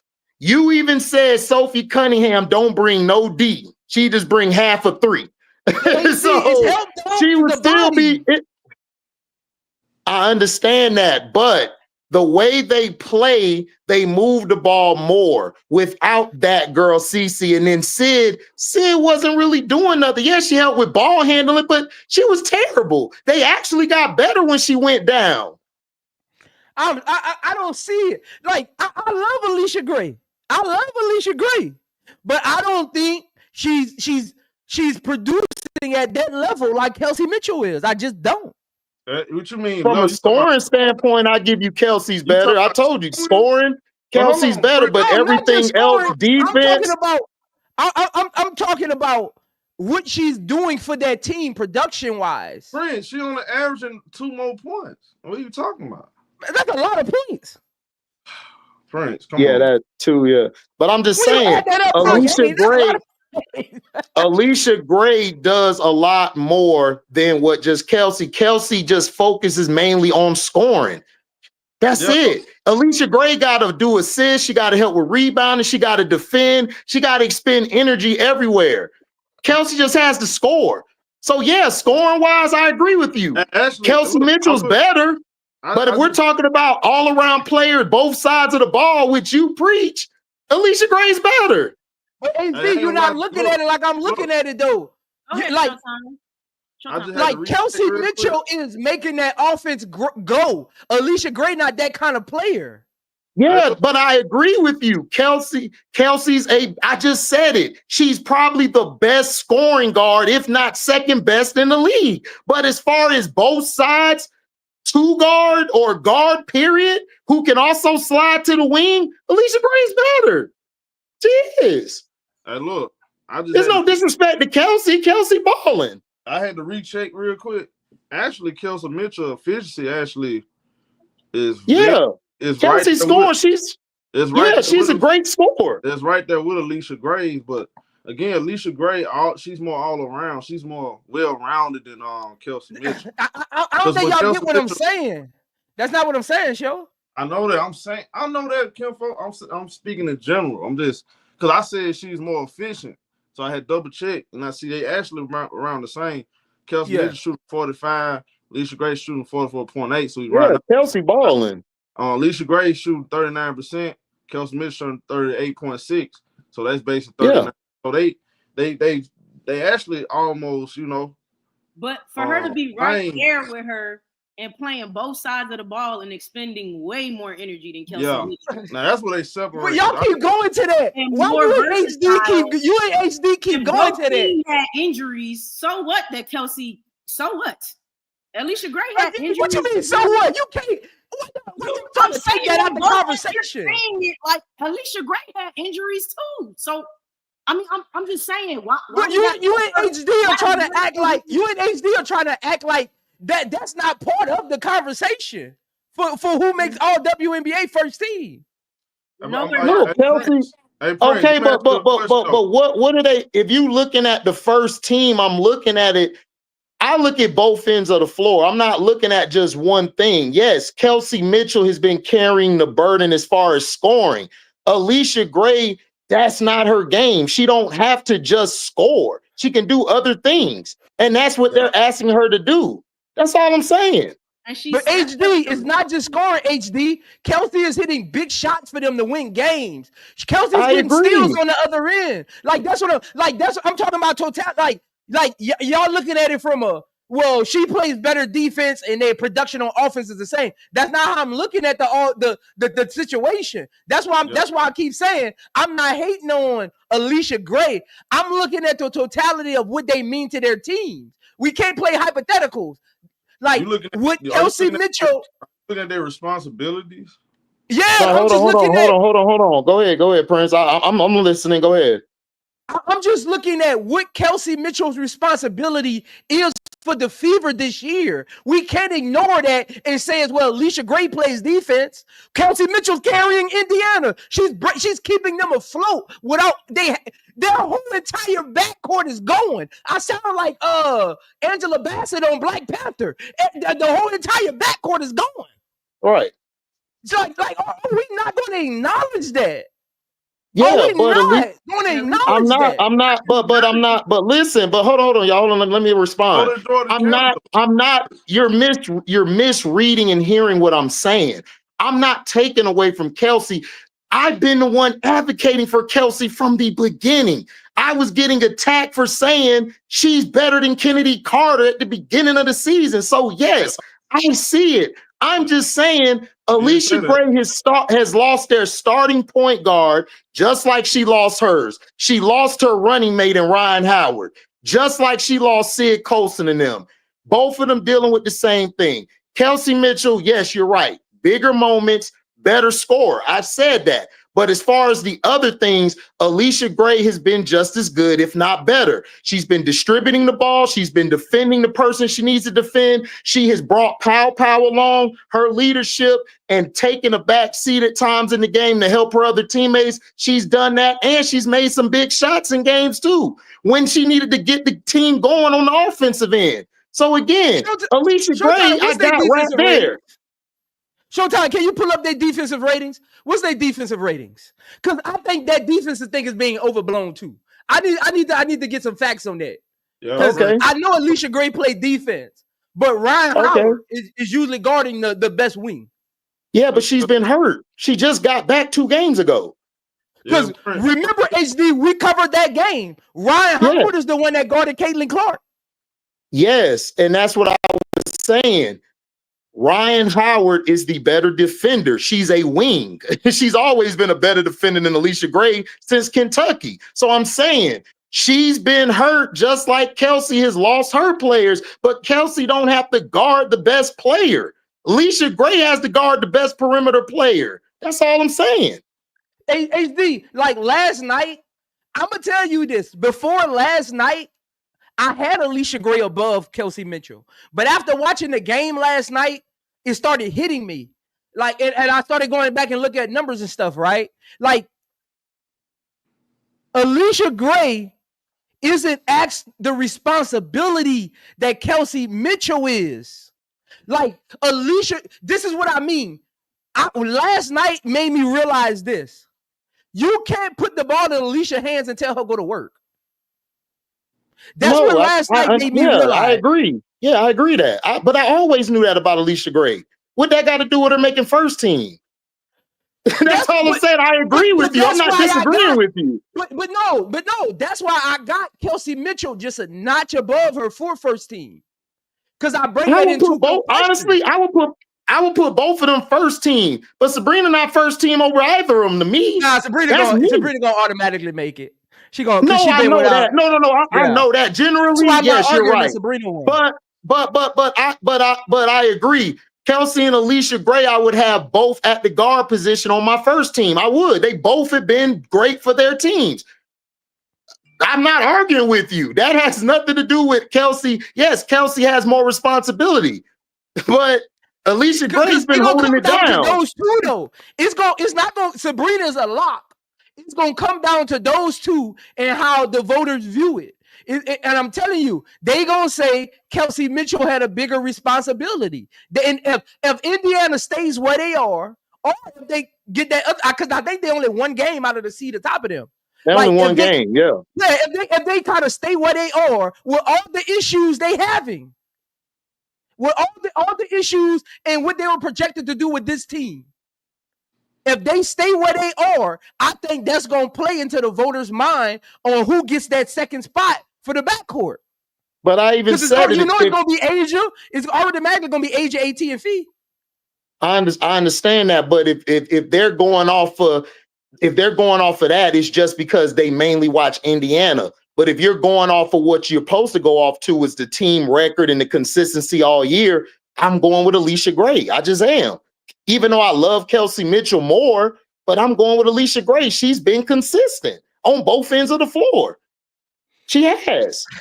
I just think Kelsey Mitchell had to be more consistent for Indiana than Alicia had to be for the Dream. Do you not agree with that? From a scoring standpoint, does anybody fight against that? Does anybody fight against that? From a scoring standpoint, I agree with you with Kelsey Mitchell. I just said Kelsey Mitchell is probably the best scoring guard or second best in the league. I said it. She is. But Alicia Gray has done other things where she's had to facilitate, play defense, and she's been the most consistent, and she has not been hurt. She's been Iron Woman this year. What's the best thing we say? Availability. She's been there. Kelsey has as well, but Kelsey also's come up short in some games where she shot them out of games as well. So I'm leaning with Alicia Gray. It ain't by much. It's by like a little smidget centimeter. Showtime, you got the numbers? I can't even find defense, right? Because I think that's a little overblown with her, too. I watch Alicia Gray play defense. I watched her last night. Yeah. I watched her against Indiana. She gives up a lot of layups. Kelsey Mitchell. Who was she going against last night? Yeah, Mike. Hold on, Key. Hold on. Who was she going against last night? Didn't you say that person's the best two guard? Didn't you just say that that's the best two guard in the game, right? No, I'm not talking about just last night. Last night made me realize her offensive responsibilities. I'm talking about her defense right now. We covered that Indiana game. I watched Lexi Hall in the fourth quarter. So remember, HD, in the fourth quarter, Alicia Gray was guarding Lexi Hall, and Lexi Hall went to work. Yeah, in that game, yeah, she did. Alicia Gray gives up a lot of layups to say she's good at defense. She gives up layups, but Kelsey Mitchell gives up layups and big shots as well. So what are we talking about? But Alicia Gray's still better. I've seen Alicia Gray hold her own on defense. But HD, that's what I'm saying. You and Key was trying to hang y'all hat on the other side of the floor. No, it wasn't. Kelsey Mitchell and Alicia Gray both got cracks in their armor on the defensive end. Yeah, but Alicia Gray is better though. And she has more length. Like, what are we talking about? So you're telling me you're gonna put so you're gonna put Kelsey Mitchell on the best perimeter player over Alicia Gray? That's not what I'm saying. All I said was you can't just hang your hat on that because she got chinks in her armor as well. She ain't some lockdown defender that you just put I didn't on say the she was. But I didn't say she. When did I say she was a lockdown? I said she can defend. She's done well on defense this year. So right, she's more versatile. I want to get this on record, Showtime. So Key and HD is saying because she's a little better on defense and Kelsey Mitchell is a little better on offense, Alicia Gray should make it over Kelsey Mitchell. No, I think Alicia Gray has done well and done things for her team besides just scoring. Kelsey Mitchell is just asked to score. Alicia's asked to do more on her team. So she's not going to lead the team all the time with 21 or 23 or 25 points. That's not Alicia Gray. That's not her. She's all around. I don't think that though. I don't think that Alicia Gray, I don't think, like, what is her responsibilities on Atlanta Dream? What is Alicia Gray's responsibilities? Like, she's the one of the two. She's the one of the two, but she's the one of the two scorer on the team. That's what she is. It's either her or Ryan. And when Ryan wasn't there, she did more. And then she still had a Breonna Jones down there. She was giving Breonna the ball. She was giving the ball to Nas. That's what she does. She moves the ball more. She gets into a rhythm. She doesn't just get the ball and say, here, go do your thing. That's more Kelsey Mitchell style than her. That's not her game. But that doesn't mean she don't deserve to be first team over. She's been more consistent and she's been more healthier and she's done a lot for her team and she's been a good leader for a young Powell and her young teammates. That's all I'm saying. I'm not taking up from Kelsey Mitchell. I think they both should be automatically first team. I just don't got Sabrina over them. Sabrina has had some games where it's like, I don't know, she disappears. She's disappeared down the stretch big time. And we're looking like when JJ coming back, when Stewie coming back. I'm just saying. I know we got to move on, but I just take into account like the responsibilities and that like Kelsey Mitchell is showing up. Like showing up. Like we always sleeping. No, I'm just again, I got Alicia Gray second team. It ain't like I don't gotta make it an all WNBA team. I just got her second. Oh, hold on a sec. Before you move well, we'll on. disagree. I got her first. Before we move on, hold on. I got her first as well. Hold on. Okay, Showtime. Go ahead. Hold on. I found it.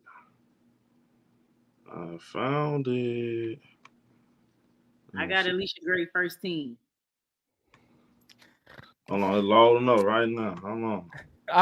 Come on, Kelsey Mitchell. Come on, Kelsey Mitchell. Come on, Kelsey Mitchell. Dog, the Kelsey Mitchell disrespect up here is crazy. Nobody's disrespecting Kelsey Mitchell. No, nobody's disrespecting her. Oh man, he did this with. Hey, look, hold on a second. He always do that. You know we ain't disrespecting Kelsey. Hey, hold on. Time out. Okay, you asked for defensive rating, I give it to you.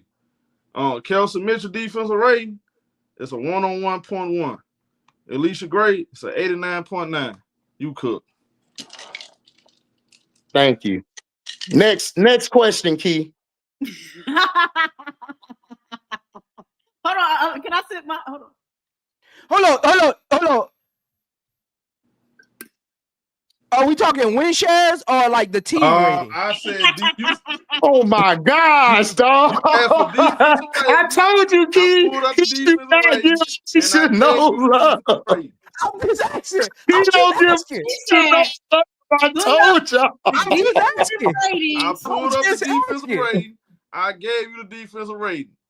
Are we talking defensive win share Or are we talking the totality of the defensive rating that includes the team? What did he ask for? Did he ask for defensive rating or he asked for I was looking for the win shares, like I just Defensive said about rating. Asia. Now he switched to the win share. I was looking for the win shares, like I just said about Asia. Well, that's what I was looking for. That's your responsibility to the defense, because that defensive rating, it could be a little tricky, because if your team plays great defense, you get kudos for that. The man just said something about. Then why did that girl in Indiana get kudos for that bad defense last year? Ooh. you know who? I don't know who you talking about. I don't know who you talking about. You know what I'm talking about? That person in Indiana last year who was playing Olay defense on the perimeter. Kelsey have to stretch herself in to help her. You know what I'm talking about? Hey, Prince. I'm gonna tell you right now, Alicia Gray gonna have a higher defensive win share. Because the Atlanta Dream got the number 2 defense in the league. Nah, but defensive win share is more individualized than the rating. I'm telling you how it's going, man. It's just a little more individualized. It's just a little more individualized. She's better. Why we had to look that up to know, bro? Hey, Chat. His favorite guards. His favorite. Hey, Chat. Listen to HD. His favorite guards are Jackie Young, Kelsey Mitchell, and Sabrina Ionescu. He don't know Alicia Gray, so we can move on. Bro, yes, I root for Alicia Gray. This the crazy thing about Zoe. He's saying all this about Alicia Gray, but he wouldn't take Kelsey Mitchell over Jackie Young. She scored more points than Jackie Young, but she ain't the defender. You wouldn't take her over Jackie Young, bro. But Jackie Young is that's the different animal right there. That's different. My point, though. What I said? Exactly. That's a different animal. Shout out to IMZO Media. Now we in a different jungle. Lord have mercy, boy. That's my point. I'm on the y'all get ready. Y'all get ready. I am on the Kelsey Mitchell train the rest of the season, so y'all get ready. There's gonna be a train wreck. Go ahead, by yourself. Yeah, look, do your thing, man. Do your thing. But I got Alicia Gray first team, man. She ain't getting enough love, and that's just what it is. But I mean, look, A'ja Wilson is closing this gap on MVP. We talked a little bit about that and got into Alicia Gray making first team clearly, because she was, floating around in there with, the criteria we talked about when it comes to MVP. Alicia Gray meets it. That's why we're talking about Alicia Gray, because she has some of the criteria. The team is number 2, things of that nature. So that's why we kind of got into her a little bit. And even Kelsey Mitchell with the numbers and stuff she's putting up, she's gotten some MVP nods from some people too. So we'll see. It's saying the MVP debates be goated. Hey, clip that up and put it out there. Clip that up. A real conversation about the MVP. But look, Fee is coming back. I'm excited to see what she does against Atlanta Dream, and definitely ready for that game against the Aces on September 4th. I got one last question, and we have to move on. If the Lynx win that game, does that chop MV4 from winning her 4th MVP? If Fee plays the September 4th game, if Fee plays in that game and A'ja plays and the Lynx win, does that solidify Fee as number 1 and it chops? You asking me? Are you gonna ask me? I'm asking y'all. Okay, I thought you asked me. Fee would win. If the Lynx. Oh, my bad. Go ahead, Show. My fault. Okay. Look, I don't think that game. I do think off GP, Fee got to go out there and stomp on them one more time just to put the nail in the coffin. To put in, so we won't have no hiccups. We don't want no hiccups on this MVP, campaign. So just go out there. I think they need Fee need to outplay it one more time. Okay, so you feel like I'm gonna tell you, isn't it the last game of the season, Show? Because I'm a real one. Let me see. That's the last game of the season, right? Yeah. They might not play. Neither one of them will play. Yeah, look, both of these seeds might be locked. Check this out, though. Hold that thought for a second, though. I think. Hold on. If I'm not mistaken, Minnesota played the Fever last. If I'm not mistaken. Even if that is the case, this is what I want Fee to do. So hold on. No, the Aces is their last game. Okay, look, but check this out, though. I don't need no hiccups, though, in this MVP campaign. Before we even get to that last game, because they probably won't play them, I need Fee. So how many games we got? 1, 2, 3, 4, 5, 6, 7, 8, 9, 10. 10 more games. Indiana is they.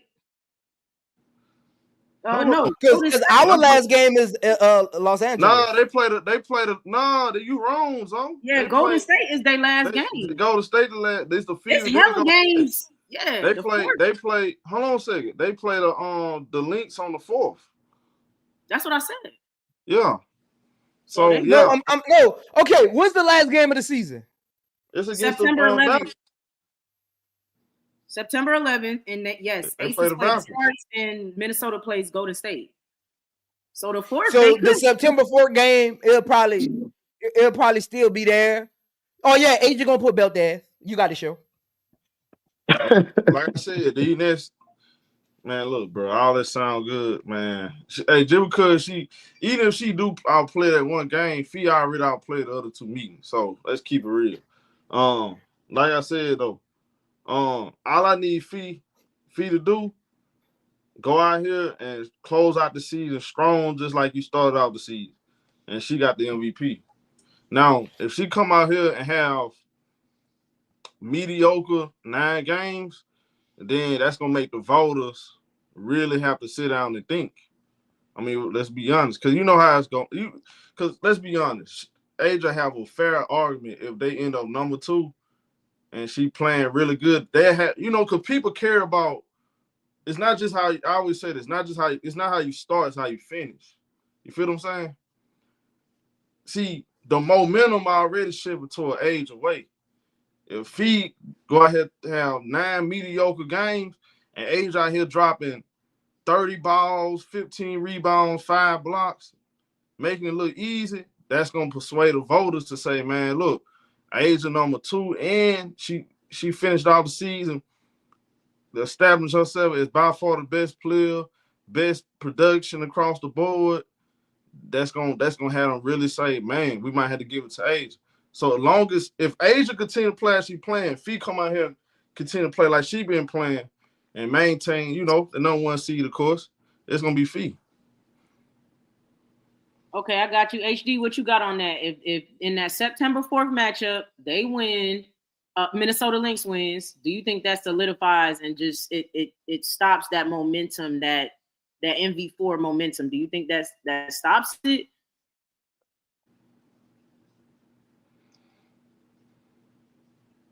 It depends. Like if the Minnesota Lynx done locked it up in the next couple weeks, I don't see them playing all their players. But if, like I said it before, I'm not even going off that game. If Fee comes back and do what she's been doing before she left, keeps her stats where it's at, play her defense like she's been playing, and the team is functioning and doing what they're going to do, Fee's going to win it.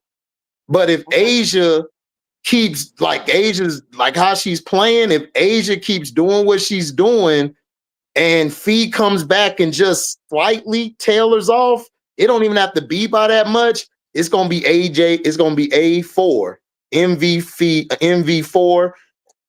I got her if it does. Okay. Well, that's crazy. I still kind of low-key think that's insane, though. Because, all right, say Fee out here dropping 30 balls. Then what? Oh, she wins it. Okay. I mean, that's what I said. If she comes back like she did before she left, she was hitting her points. She kept her team where it was at. She was doing good. She's gonna win it. But if she teeters off a little bit and Asia's still going on, just dropping 26s and 30s and 10 to 15, sometimes 16 boards, I got Asia for that 4. I got you. Okay. All right. Well, you got her. Look, we got it. What's up? But hold on, Key. Hold on, Key. He Hold comes. on, Key. Why we just pushing Asia to the side because Fee came back? Oh my God. Nobody did that. That's what Showtime doing. Showtime pushing Asia to the side because Fee came back. She ain't even playing a game yet. Okay, if the MVP, but Prince, I'm gonna ask you a question right now. If the season ends, who's the MVP right now? Asia. Come on, bro. Be realistic, dog. Yeah. Like, If the season ended right now. Who you think they're gonna give it to though? Because at this point, Showtime, Fee only played 26 games. And all she got to do is play. All she got to do is play on what? How many games she played? 26. All she got to do is play 9 more games. So that'll be more than I think that'll be more than what she played last year. Look, the WNBA is literally telling you who about to win MVP. They ain't, bro. Like you, come on, bro. Like we gotta be honest though. Like if the season end right now, they gonna give it to Fee. She have done enough to win it, bro. Showtime. Even people on ESPN, women, and one of the women on the desk got a vote. Ain't it all three of them said it's Asia. Carolyn Pett? Yeah, the older lady. Yeah, Pett. Okay. Yeah, she got a vote. She literally told you who she was voting for live on national television. That's one voter, bro. I ain't say she's gonna be unanimous. Yeah. That's one vote. Hey. But show, you know how that goes though. They all conversate with each other. So everybody ain't got their own opinion. So everybody ain't got their own opinion. They do got their own opinion, but she was stout on who she was voting for and why. She even gave why. She didn't just say she was voting for Asia. She said Asia is doing more with less. Hey man, look, bro, that's her opinion, dog. Asia's doing more with less. Her opinion, bro. I can't live sometimes, y'all. I can't live sometimes with some of these reasons. She entered the chat. No, because the contradictions be everywhere. My brain is a computer. Hey, read this super chat. I ain't gonna lie, that'll be. That's crazy work. That's crazy. Read this super chat. With less. Okay. 6'8" Aquarius. Thank you for the $4.99 super chat. I got a feeling Asia is gonna pull in a David Robinson in '94 when he scored 71 to win the scoring title, but in Asia's case, MVP. That's what I'm in it. Look, see, we ain't even talking about this. Like, if Fee a real competitor, man, she'll jump right in and say, look, I'm back. I ain't finna let you just take my MVP away from me. See, I want that attitude from Fee. Bro, I want to see popcorn material. I want to see 30 points from Fee one night, and just come back, drop 35. They try to outdo each other. Y'all want the lead, take the lead to a whole other level. Use this moment to do it. Am I lying? We seen it before. You correct. We seen it before, bro. I want to see both of them. Now, do it in the rhythm of, like, don't take away from the team. I'm not saying that. Just do it like as if, okay, I am the best player in the league. You know, this. Hey, when they gonna have that dance September 4th, they gotta see each other. I just want both of them again. They the 2 top players in the league. I'm just going off of the physicality of body of work this season. She missed some games, but the games she was playing, she put up better performance than Asia Wilson. And when they met up face to face, head to head, woman to woman, I saw Nafiza Kalia say, I'm gonna guard Asia. Now that's on film. That's on film, Prince. He said that don't matter though. He said that don't matter. All right, bro. I mean, you can say that, bro, but in reality, I said that's not the whole picture. Stop it. I say that's not the whole picture. One-on-one matchups is not the whole picture for somebody. Tomato. You said it. Tomato. You said it. Not tomato. But you do head-to-head matchups, right? We always do that, right? Matchup. So we look at the head matchups, right? Fee have got the best of Asia in the matchups. Yeah, correct. Now look, like I said, if Fee get to playing kind of mid, and then that game they match up, and Fee get smoked, that's gonna make. I ain't gonna lie.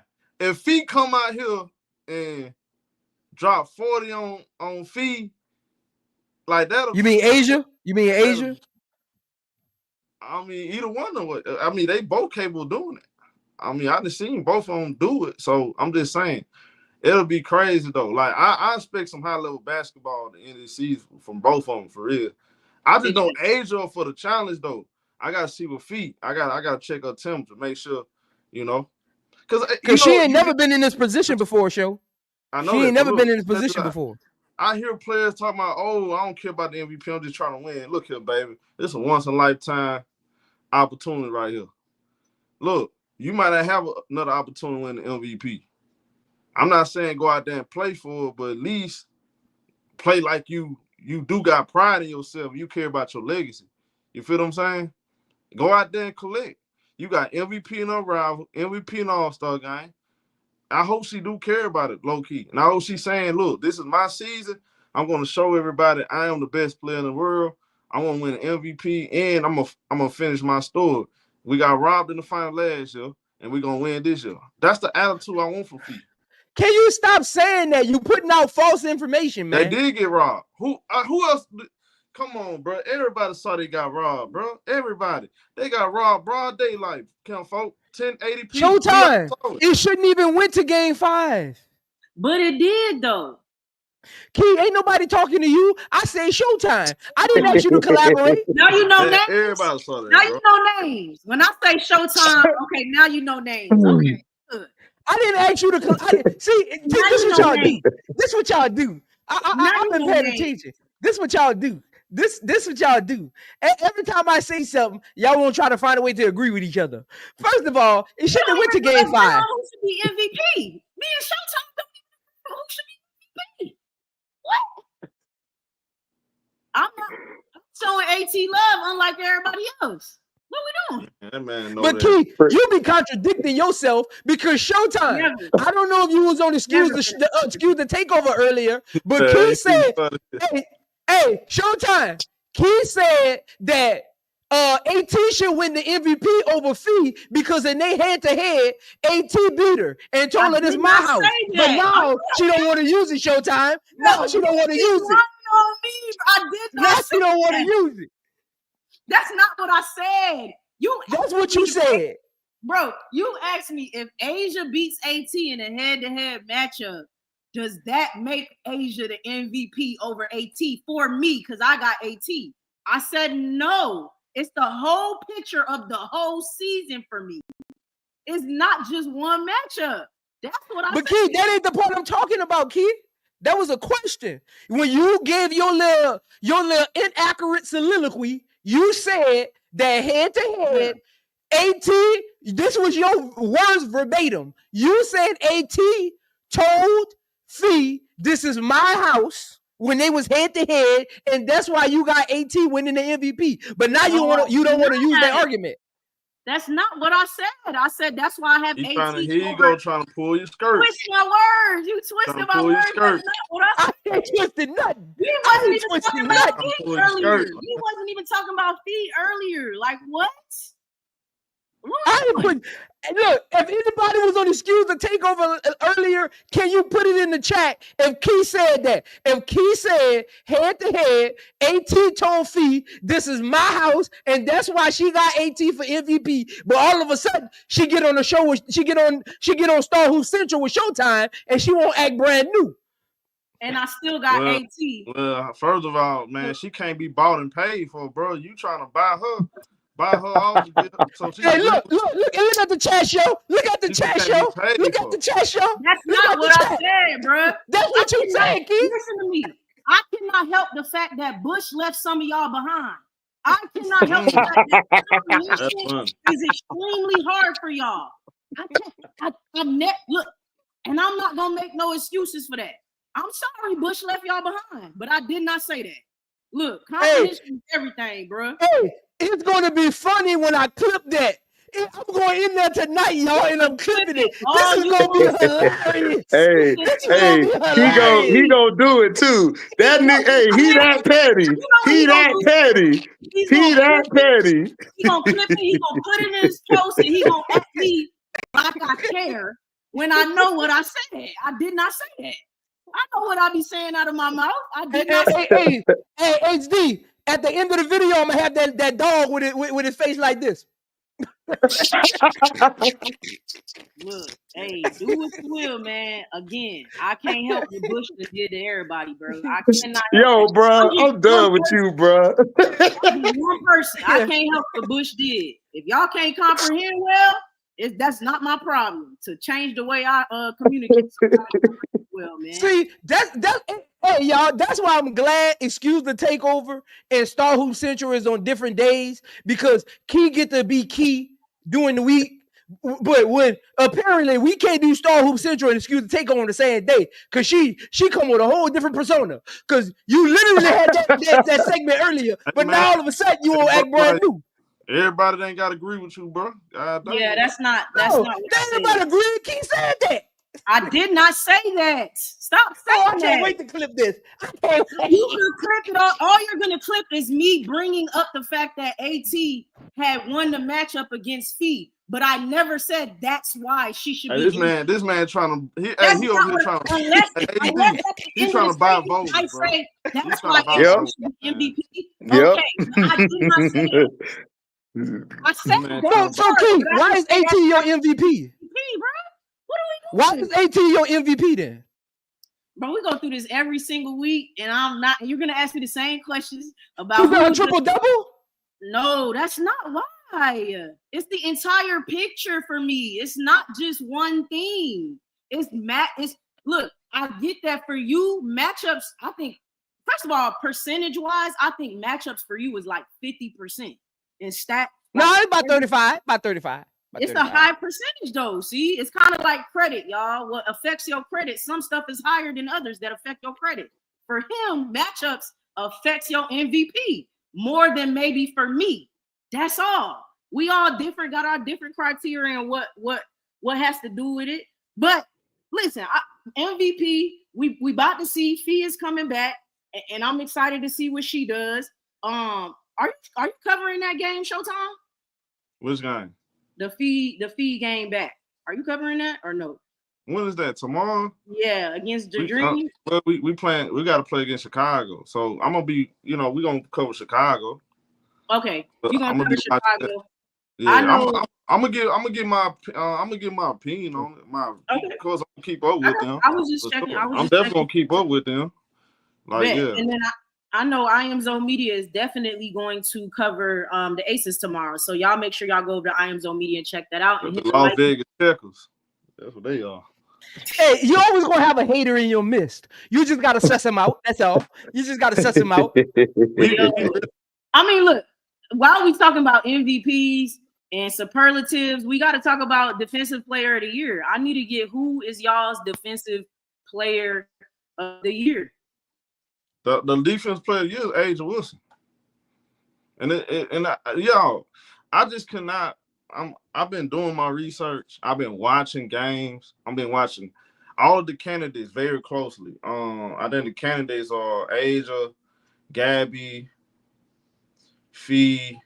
They're probably top candidates. I just don't think it's hard for me to. You can't make the case anybody having a better year defensively.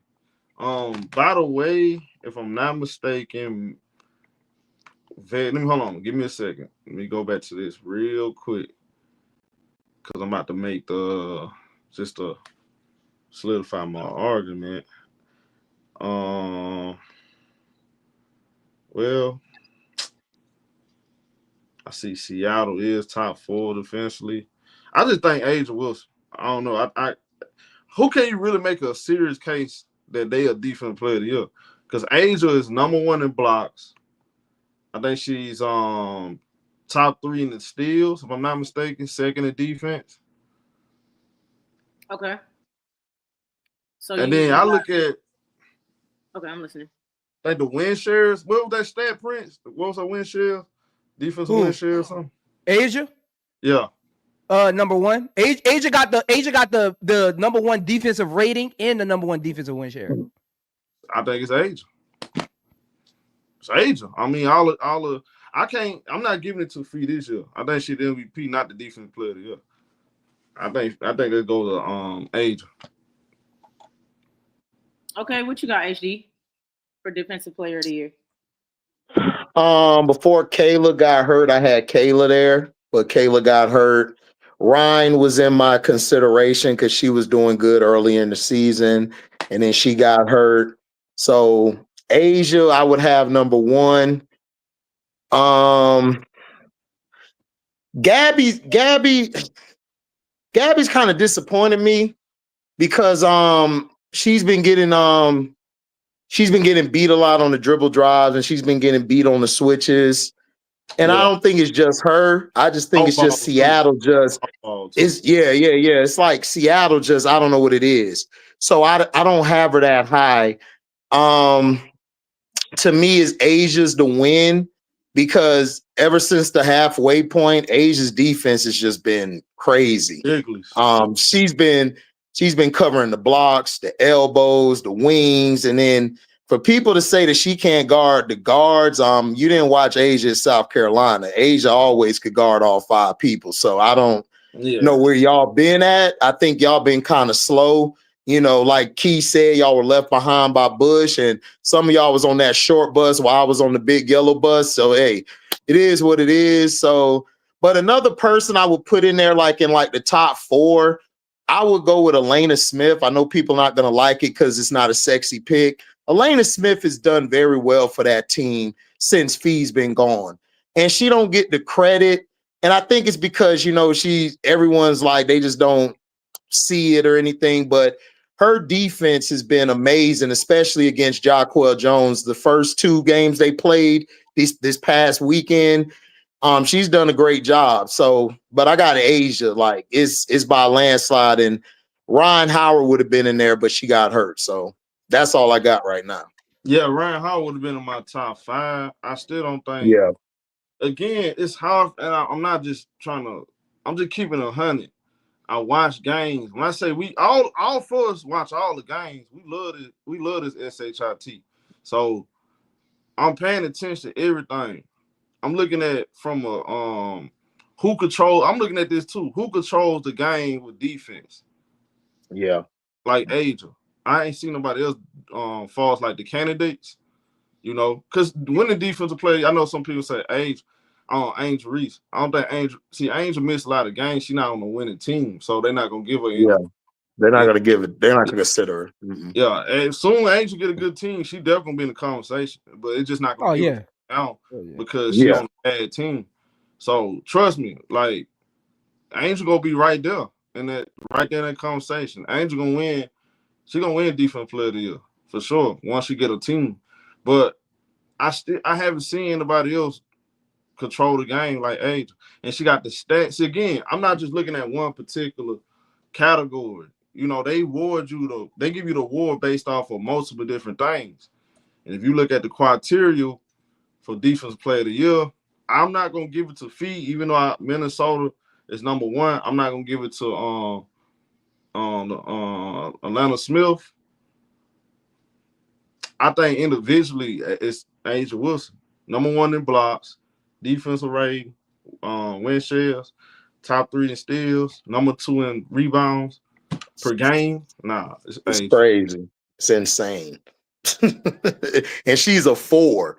She's a 4 doing all of this, dog. I don't think people understand. She's a 4. This ain't a guard. This is not a wing. This is a 4. Also could play the 5. It's insane, man. Shout out to Asia Wilson, man. They like to say she's generational. I think she once in a lifetime. She once in a lifetime show. I say that about. See, everybody like to use that word generational and this player different. I don't use that word loosely. Asia once in a lifetime. If you look at everything, put everything in a perspective as a basketball player, what she have done since 12 years old. Nah, bro. I mean, I never question that. By the way, she got a statue. She's still playing. You feel what I'm saying? So it's great. Yeah. How many players got statues and they still playing basketball? So I mean, I never take that away from them, bro. We can't have a real conversation. Hey, what age are doing, bro? Again, I don't want people to man, let's not overlook what age are doing, bro. This is some crazy stuff we witnessing. Like what she's doing on a nightly basis, she made 30 points look easy. Like she scores easy. It's hard to score 30 points in the WNBA. Like the game is totally different. They're not playing 100 miles per hour like the NBA. The game is totally different. They play at a slower pace. It's more ball movement in the WNBA. It's less 3-pointers. It's more about fundamentals. It's more the game is played more on the inside than outside the 3-point line.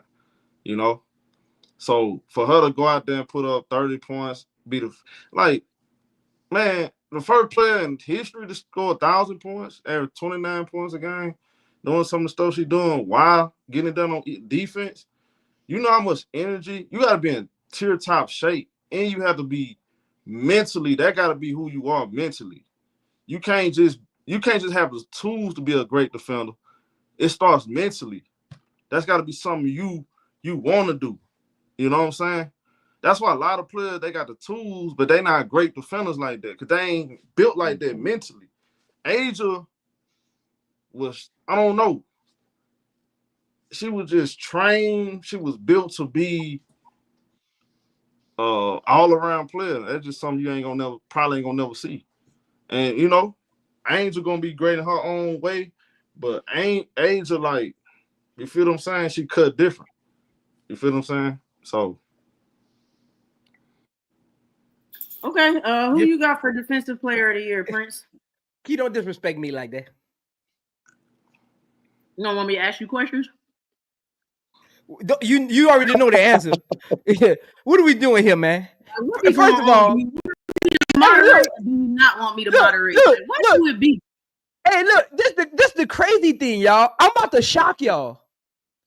Don't you know Asia has the highest win share this year at 6.9 and probably going to win Defensive Player of the Year? Don't y'all know last year her win share was a 10.2? She had a 10.2 and didn't win it. But about to win it with a 6. That lets you know what it is. She had a 10 last year and didn't win it. She about to probably finish with a 7 and win it. That lets you know how dominant she was last year. People keep forgetting Asia's been the #1 shot blocker in the league the last 5 seasons. She's going to be the first player in WNBA history to lead the leagues in block shots 5 years in a row. That's crazy to say she's that dominant on the offensive end. That is wild. I want me to tell y'all a dark horse, and y'all gonna be like, Prince, come on. Shakira Austin. Shakira Austin is the dark horse to make one of the all-WNBA defensive teams. Yeah, I'm finna say not. Yeah, you talking about all she no, could, but the thing hurt. HD said Elena Smith. I got Shakira.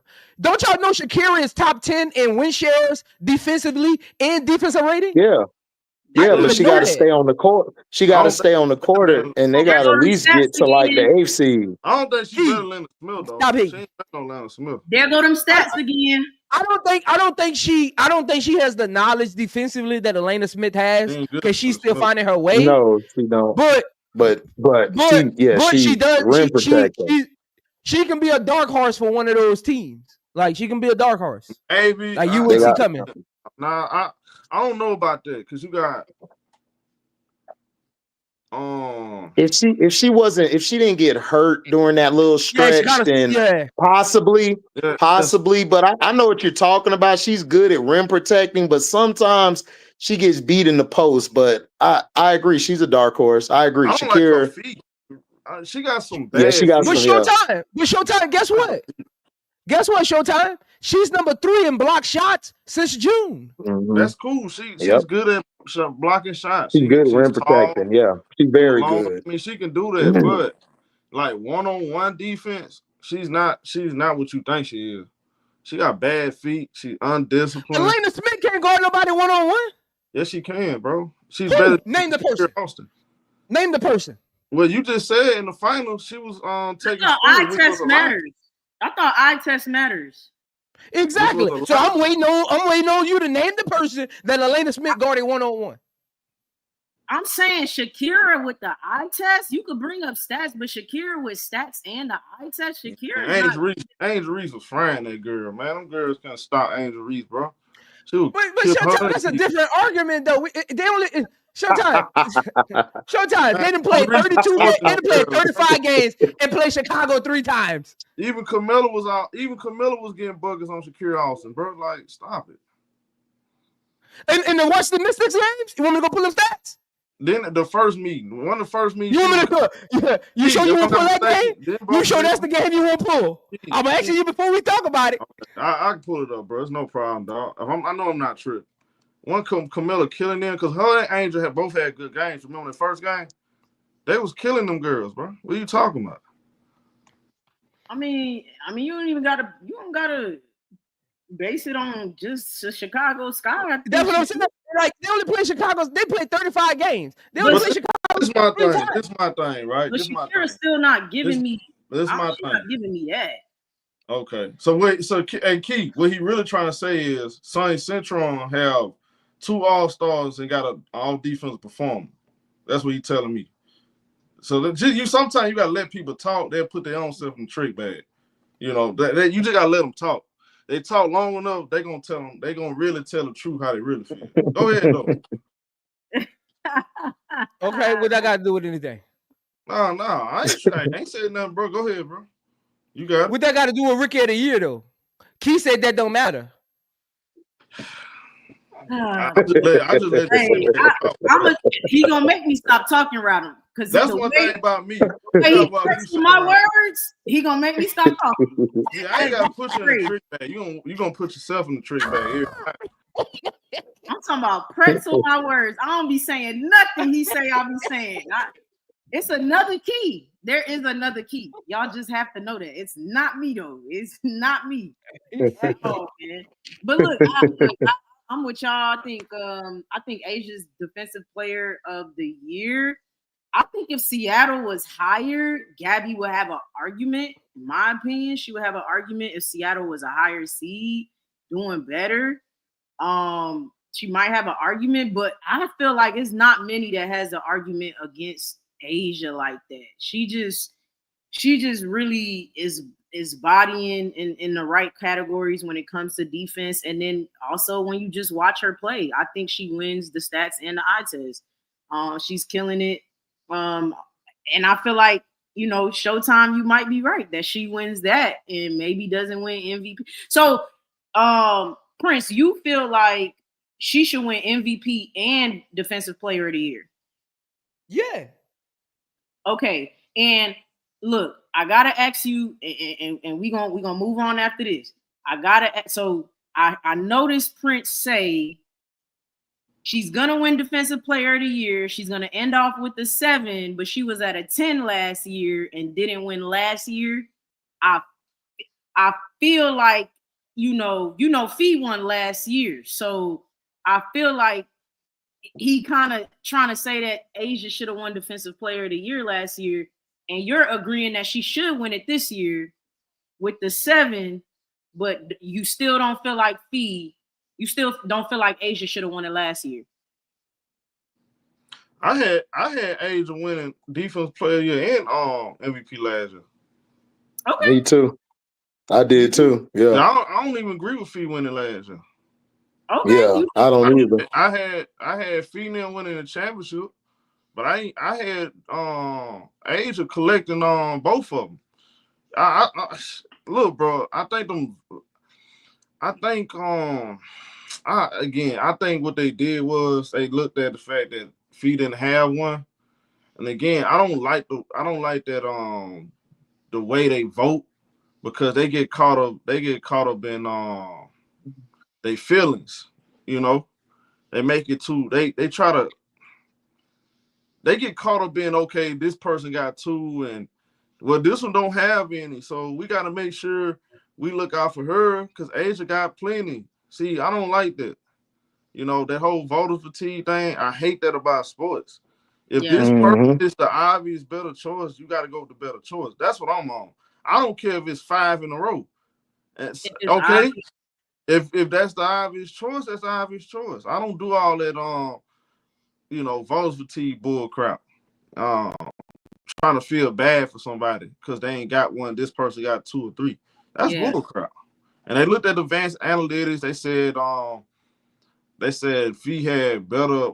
I think she had a better win shares or some crap. But I thought the things that I think Fee had better win shares, and it was something else. It wasn't defensive. It was defensive rating. She had better defensive rating because, you know, Minnesota as a team was better. But a lot of that because of Fee, because you looked at them stats. Because I did a video on that. It showed their numbers when Fee was off the court and when she was on the court. I ain't gonna lie. I mean, that was better. I mean, I'll give you that. But I still thought Asia was better. I don't think you should get him. I don't think you should determine who the MVP is based off of just advanced stats. You feel what I'm saying? Like, I don't know, bro. That's just me, though, bro. I just look at it totally different, but I feel you for sure. Shout out to 6'8" Aquarius for the $1.99 super chat. Who was your MVP in the NBA this year? SGA or Joker? Shay. Yeah, it was SGA. I picked Shay to win MVP and championship and finals. Yeah, I did too. I was right. Yeah, I did too. Right. I picked Shay as well. Yeah. He should have won. What we talking about? He should have won last year too. Oh, definitely last year he should have won. I agree with that. All right. Well, everybody got SGA, so there's your answer. 6'8" Aquarius. All right. Well, I mean, it seems like everybody's on the same page about Asia being Defensive Player of the Year. We all got a little MVP. bit.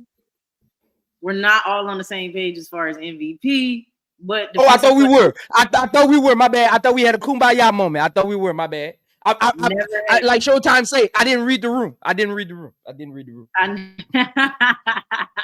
Never happened when it comes to the MVP situation. It ain't no kumbaya. It won't be one even when the award come out. It won't be one when the award come out. It's gonna be a whole. Y'all better come through the Stars Hoop Central when the award drop. I need to pull up a YouTube page on your browser and just sit it on Stars Hoop Central when the award drop and just wait for us to go live when the award drop. Y'all already know it's gonna be absolute cinema. All right, so we'll see. Whenever it drop, hopefully, I'm hoping it drop on Monday. I hope so too. I hope so too. If not, we're gonna figure something out. Just pull your browser up. I don't care. I don't care if it drop on Saturday. Just sit it there until we go live, okay? Because we gonna go live, and y'all already know it's gonna be absolute cinema when we talk about the MVP race. Who should win? Playoffs gonna be crazy too. We gonna be covering. Yeah, we're gonna do deep dives on these playoffs, man, and it's gonna be a crazy season. I'm looking forward to starting tomorrow, and man. I just want Fee and Asia push the game to a whole nother level these next 2 weeks. I mean, a whole nother month. Because hopefully, I think this is who we're going to see in the finals. Hopefully, both teams stay healthy. Because I don't think nobody can beat the Aces but the Liberty. I just don't believe in the Liberty like that. I don't think they're the same team. So I'm kind of there too. Yeah, don't you know out of the top 4 seeds? Well, the top 6 seeds, the Liberty is the only team that got an under 500 record on the road.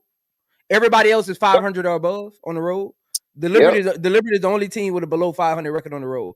If you cover NBA, you know that's concerning. If you ever cover that, that's a bad stat to have. If you can't get wins on the road, then you're not going to win the playoffs. Again, them that had Landon Hamilton, I'm telling you, when them missing Landon Hamilton and Caleb Thornton, that they no longer have that physicality on their team.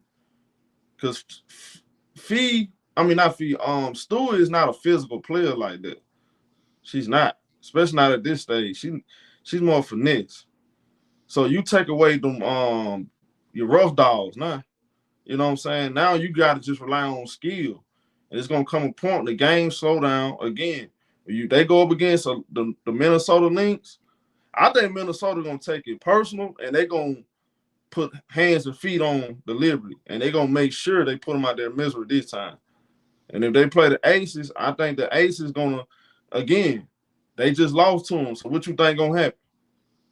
What you think going to happen? The Liberty was talking trash. They said, hey, the Aces were talking trash. They were marking us, so we got our revenge. So what you think the Aces going to be licking their chops too? So one way or another, both of them teams want revenge on the Liberty. So they're going to play with extreme motivation. Oh, yeah, after they left Timbs on their court last year. They left the Timbs on their court. Oh, yeah. It's going to be war when they play each other. I'm going to tell you, look, I'm telling y'all, I said again, Joy Lord, if she take that Monty Ginobili role, that's going to take the team to another level. And you see how much she play? She plays so much better off the bench. And their defense have improved. Yeah, but somebody wanted to kick them off the team, though. Don't pay attention to the stats. Another thing, too. In the fourth quarter, when the Aces need to get a stop, they find a way to get a stop. It's gonna take a better all-around team to beat them. That's what I'm telling you. Y'all gonna see when the playoff come, this team show up. I don't think no other team's gonna beat them, but Minnesota. Yeah, that's the only team I got. Nobody play better in the clutch. Can't nobody play better in the clutch. Prince? I say I'm with. Look, I agree with everything Showtime said. I ain't even got no rebuttal. He ain't say nothing wrong. That's facts. The Minnesota Lynx is the only team that could challenge them. Because of their bench. You still want Jewel Lloyd on your team? You still want Jewel Lloyd on your team? I love Jewel Lloyd. I got nothing against Jewel Lloyd. I love Jewel Lloyd. Man, get out of here, man. All right. Hey, HD, you gotta stop spreading that rumor. I ain't got nothing against Jewel Lloyd. I'm a Jewel Lloyd fan. Okay, I got you. When she coming off the bench? Okay. If she in my starting lineup, she gotta go. But if she coming off the bench, I love Jewel Lloyd. Yeah, okay.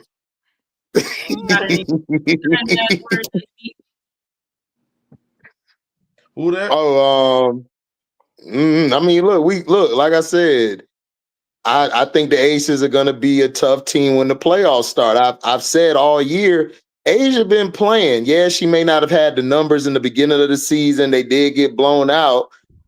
Asia was waiting for everybody else to wake up. I mean, now they woken up. Playoffs is around the corner. I just don't trust a lot of these teams, Key. I don't. Like I said, Atlanta had 21 threes at the end of the first quarter last night. That's concerning. And then in the clutch, all they needed to do was get to the basket or get to the mid-range. They still chucked up shots. And then Seattle, Prince, I think Prince said earlier on Excuse the Takeover, Seattle's dangerous, but I don't know. They're very weird. Like, Seattle's that team that if all of them could just come together for one accord and just come together at the right time, they could get to that 7 seed, possibly 6 seed, and they'll be dangerous. But I don't see them going far. In New York, again, Laney, Hamilton, and Thornton, I've been saying this since the beginning of the season and before the season. You don't have that much versatility in Phoebich. Phoebich, yes, she's okay against the point guard sometimes, but sometimes when she go against the bigger wings or bigger fours, she gets exposed. So they need Stewie back bad, but Stewie's still finesse. And then I don't even like and then Phoenix, I don't know, man. Phoenix, they're different, man. They're not the same team I saw when they didn't have DeWanna on the team. Maybe DeWanna lock in and they change their coat in the playoffs and they'll wake up. But I'm with the panel. I think Aces and Lynx, man. It's just gonna be out of them. Whoever win that game between them, they gonna win the championship. Oh, Showtime. Let me say this. I know you high on the Lynx, but let me say this. They don't want to see Seattle in the first round. Don't want to see who?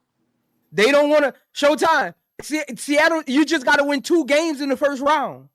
They don't want to see who? I think Seattle got a better bench than Minnesota. You must ain't watched that last matchup. I'm just saying. Look, Key know where I'm going with it. You must ain't Showtime. I'm not talking about the matchup. Matchup for them, bro. No, I'm not talking about. Don't they play 3? Don't they get a chance to go home for 1? Because didn't they change it for the first round? Yeah, I think they do get 1 home game. They get a home game. Yeah, because remember Indiana was crying about it. Okay, yeah. They changed it because Indiana cried about it last year. Yeah, they cried about it. They get a home game. Man, I'm just saying. I'm just saying. Seattle is a weird team. That's why, like, I don't think they could. I don't think nobody could challenge Minnesota, but the Aces like mano a mano. But Seattle is a weird team because of who they have on. Showtime. Your regular 8 seed don't got 4 All-Stars on it. They got 4 All-Stars on their team and 2 defensive players. All defensive players. Matter of fact, 3, because you got Nneka, Ezzy, and Gabby are all three defensive players. All team. Like, you don't normally have that in the 8-seeded team. So if I'm the Lynx, that's the last team I want to see in the first round because you know how it goes, show. You really warming up for the playoffs in the first round. You don't want to see that kind of matchup. Nah, that's not. They don't see, bro. It's not. They have the talent, Kim, folk. That's not the problem. The problem is, bro, they have defense. It's too much one-on-one. They have no shooting. They have no. No, shooting. I agree with you. I agree with you. It's different. It's different when you got Rachel Banner on you, and then it's different. It's a big difference between Rachel Banner and Rebecca Allen and Bridget Carlton, Dejanay Carrington, Courtney Williams, Caitlin Bryan. That's totally different. I'm just telling you the truth. That's totally different. And I watched that last matchup. Seattle should have won, but Minnesota they ball movement is too good. They know how to force turnovers. They're gonna get in transition. They're gonna make you pay. See, look, bro, they don't make too many mistakes like Seattle. Seattle, when the game slows down and it's a tied game, who do you trust? I don't trust Slim. I don't trust Skylar Diggins. They play too stupid, bro. They play with a low basketball IQ as a team, and they got good individual players, but they're not smart enough, bro. You gonna see. But Showtime, I'm agreeing with what you're saying. I was Key know what I'm saying. I was explaining it earlier. Showtime, I agree with what you're saying. I'm just taking this Seattle team and using HD's logic. If they can just come together, they're the 8 seed nobody wants to see. Because you don't know they've been so inconsistent this season that if they came together, you can't plan for it. It's too late. Prince, if they could get to that 7th or 6th seed, Atlanta, New York in trouble. I'm just being real. They would be a dangerous team for Atlanta. They would be a dangerous team against Atlanta. They would be very dangerous, especially against New York too. I think Seattle can upset. They can upset Atlanta. I agree.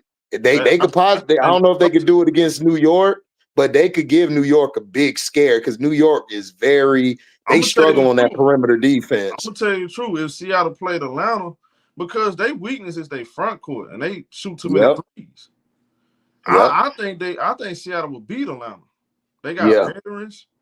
Yeah, I think they'll beat Atlanta. I'm taking this over Atlanta. If they could get to that 7th seed, or I mean, if Atlanta stay at 2 and they can get to 7, or Atlanta drop to 3, if they can match up with Atlanta, they could beat Atlanta.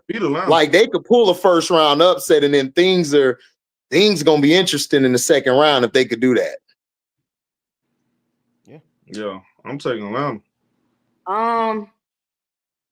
Yeah. I ain't sold on none of these teams for real. Why not? Aces versus Minnesota Lynx in the finals. Like, who you sold on though? I'm not. You just said I'm not sold on none of these teams, so you're not gonna get me to sell on a team. Well, I'm saying though, you got to be sold.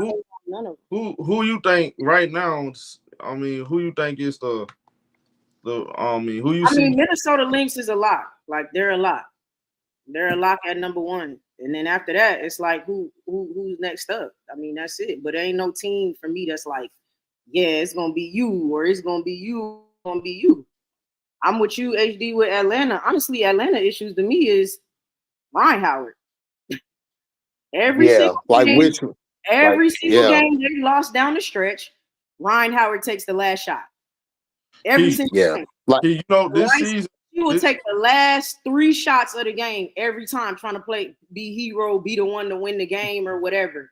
They done won games where Ryan Howard is hurt because she's not the last one to take the shot. Atlanta could. They have a Ryan Howard. And at the same time, she's a strength for them. It's unfortunate because she is a strength for them. But where she has to be pulled back is stop trying to be the hero at the end of the game, bro. Like, what's up with you? Stop trying. If Ryan Howard, they're close in. It's Ryan. Yeah. If Ryan Howard could just say, if Ryan Howard could just come out and just say, "Yo, leash, get it. I got the defensive end. I'll handle what I gotta handle." They'll win. Atlanta will be tough, but even this is what I want y'all to focus on. Focus on these things right here. You want to see who's going to be the team that get to the finals and have a chance to win. Pay attention to this. Which team gonna know how to win ugly games? Which team gonna play defense when it matters? Right. Which team got experience? Aces. You got to pay attention to all those things, and you got to have that one player. That one player, when you need buckets, you can get a ball to, and they're gonna take you home. See, you got to look at that. So now that's what I'm saying. Like, outside of number 1, it gets shaky with those other teams. I'm gonna say this, and we're gonna wrap. But what did I say earlier to you today on Excuse the Takeover? I literally said where Aces have a 1-up on Phoenix is the same things as you just said. Their mentality. They have a. Did I not say that? So I see that, and I still am not sold on that. That's all I'm saying. It could be 5 more games, and I'm like, yo, hey, Aces. I'm just not sold on them just yet. That's all I'm saying. I ain't sold on no team just yet. That's all. Okay. We all go around and say who we think. Plenty. And I'm saying I don't think no team yet. I don't think Atlanta either, though. I ain't say that. I don't think any team. I'm not. Cause look, when the season over, we're gonna visit conversation. We're gonna do like we're gonna do our final prediction. I think we're probably gonna do series by series. We ain't gotta rush it. I mean, our picks are our picks for the finals. I'm gonna take it one. Hey, we take one step at a time. First round, second round. The semis, the conference finals. Sure. I'm in no rush. I'm enjoying the season despite the injuries. Man, we've been doing a great job covering everything. We're gonna continue to do that. That's just what it is, And if you love WNBA, I'm talking about you really love WNBA, not just one player, 2 players. I mean, we're gonna cover the whole shebang, you feel me? So lock in with us. For sure. Hey, man, y'all already know what to do. Hit the like button if you will be trying to get in on the fun of the MVP race, etc. Nafisa's still at the highest odds, so use the Stars Hoop Central code to go ahead and I can't put in what you feel. If you think Nafisa Collier is gonna win, you got to head over to HDiiTV, subscribe, Showtime On Point Sports. Subscribe, WBB Universe, all one word for everybody. Subscribe, and I am Zoe Media to make sure you subscribe. He will be covering that Aces game as well. So make sure you head over there to check that out. Man, look, another great here on Stars Hoop Central where all the stars align, even when we don't. Make sure you hit the like button on your way out. Appreciate everybody sending in super chats, and we're going to catch y'all on the next Stars Hoop Central Monday. Subscribe to all channels because if you're not hip, we stream on all the channels. So if you're having a hard time finding Star Hoop Central, we always gonna be posted up on there every Monday 5 o'clock. We live and direct 5 o'clock. So it's right here. It's pinned. I got a pin in the chat. Cause I know some people they were like, where y'all be doing the show at? It's right there. So this is a special edition Wednesday. I hope y'all enjoyed it. We have fun. Appreciate the support for everybody. 6 Foot Aquarium, everybody appreciate it, you know. And I appreciate y'all, you know what I'm saying, looking out for me and praying for me dealing with this dude Prince. You know, I know I'm a hard pill to swallow, but dealing with this guy is not an easy job, man. I just need y'all, when y'all get a chance, pray for me some more, because I don't know, man, like, he make me want to jump through the screen on him sometimes, dog. You feel what I'm saying? But, hey, but that's my brother, though. That's my brother from another. He just get on my nerve. But shout out my brother HD, old Keisky. We out of here.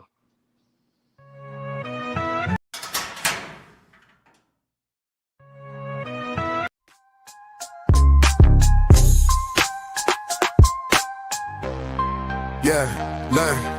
Dribble the drain, we caught the debate. Talking bar cruise, no room for the fake. Star Hoop Central, the spotlight beams, where hoop heads clash, dissecting teams. Sky high takes from the arc to the paint. Truth on display, no room for complaints. Bounce that thought, let the dialogue reign. Star Hoop Central, we reign in the game. Pick and roll knowledge, alley-oop flows, crossovers in convo, the rivalries grow. From the ghosts to the rookies, we frame the tale. Slam dunk opinions, the details prevail. Sky high takes from the art to the paint. Truth on display, no room for complaints. Bounce that thought, let the dialogue reign. Star Hoop Central, we reign in the game.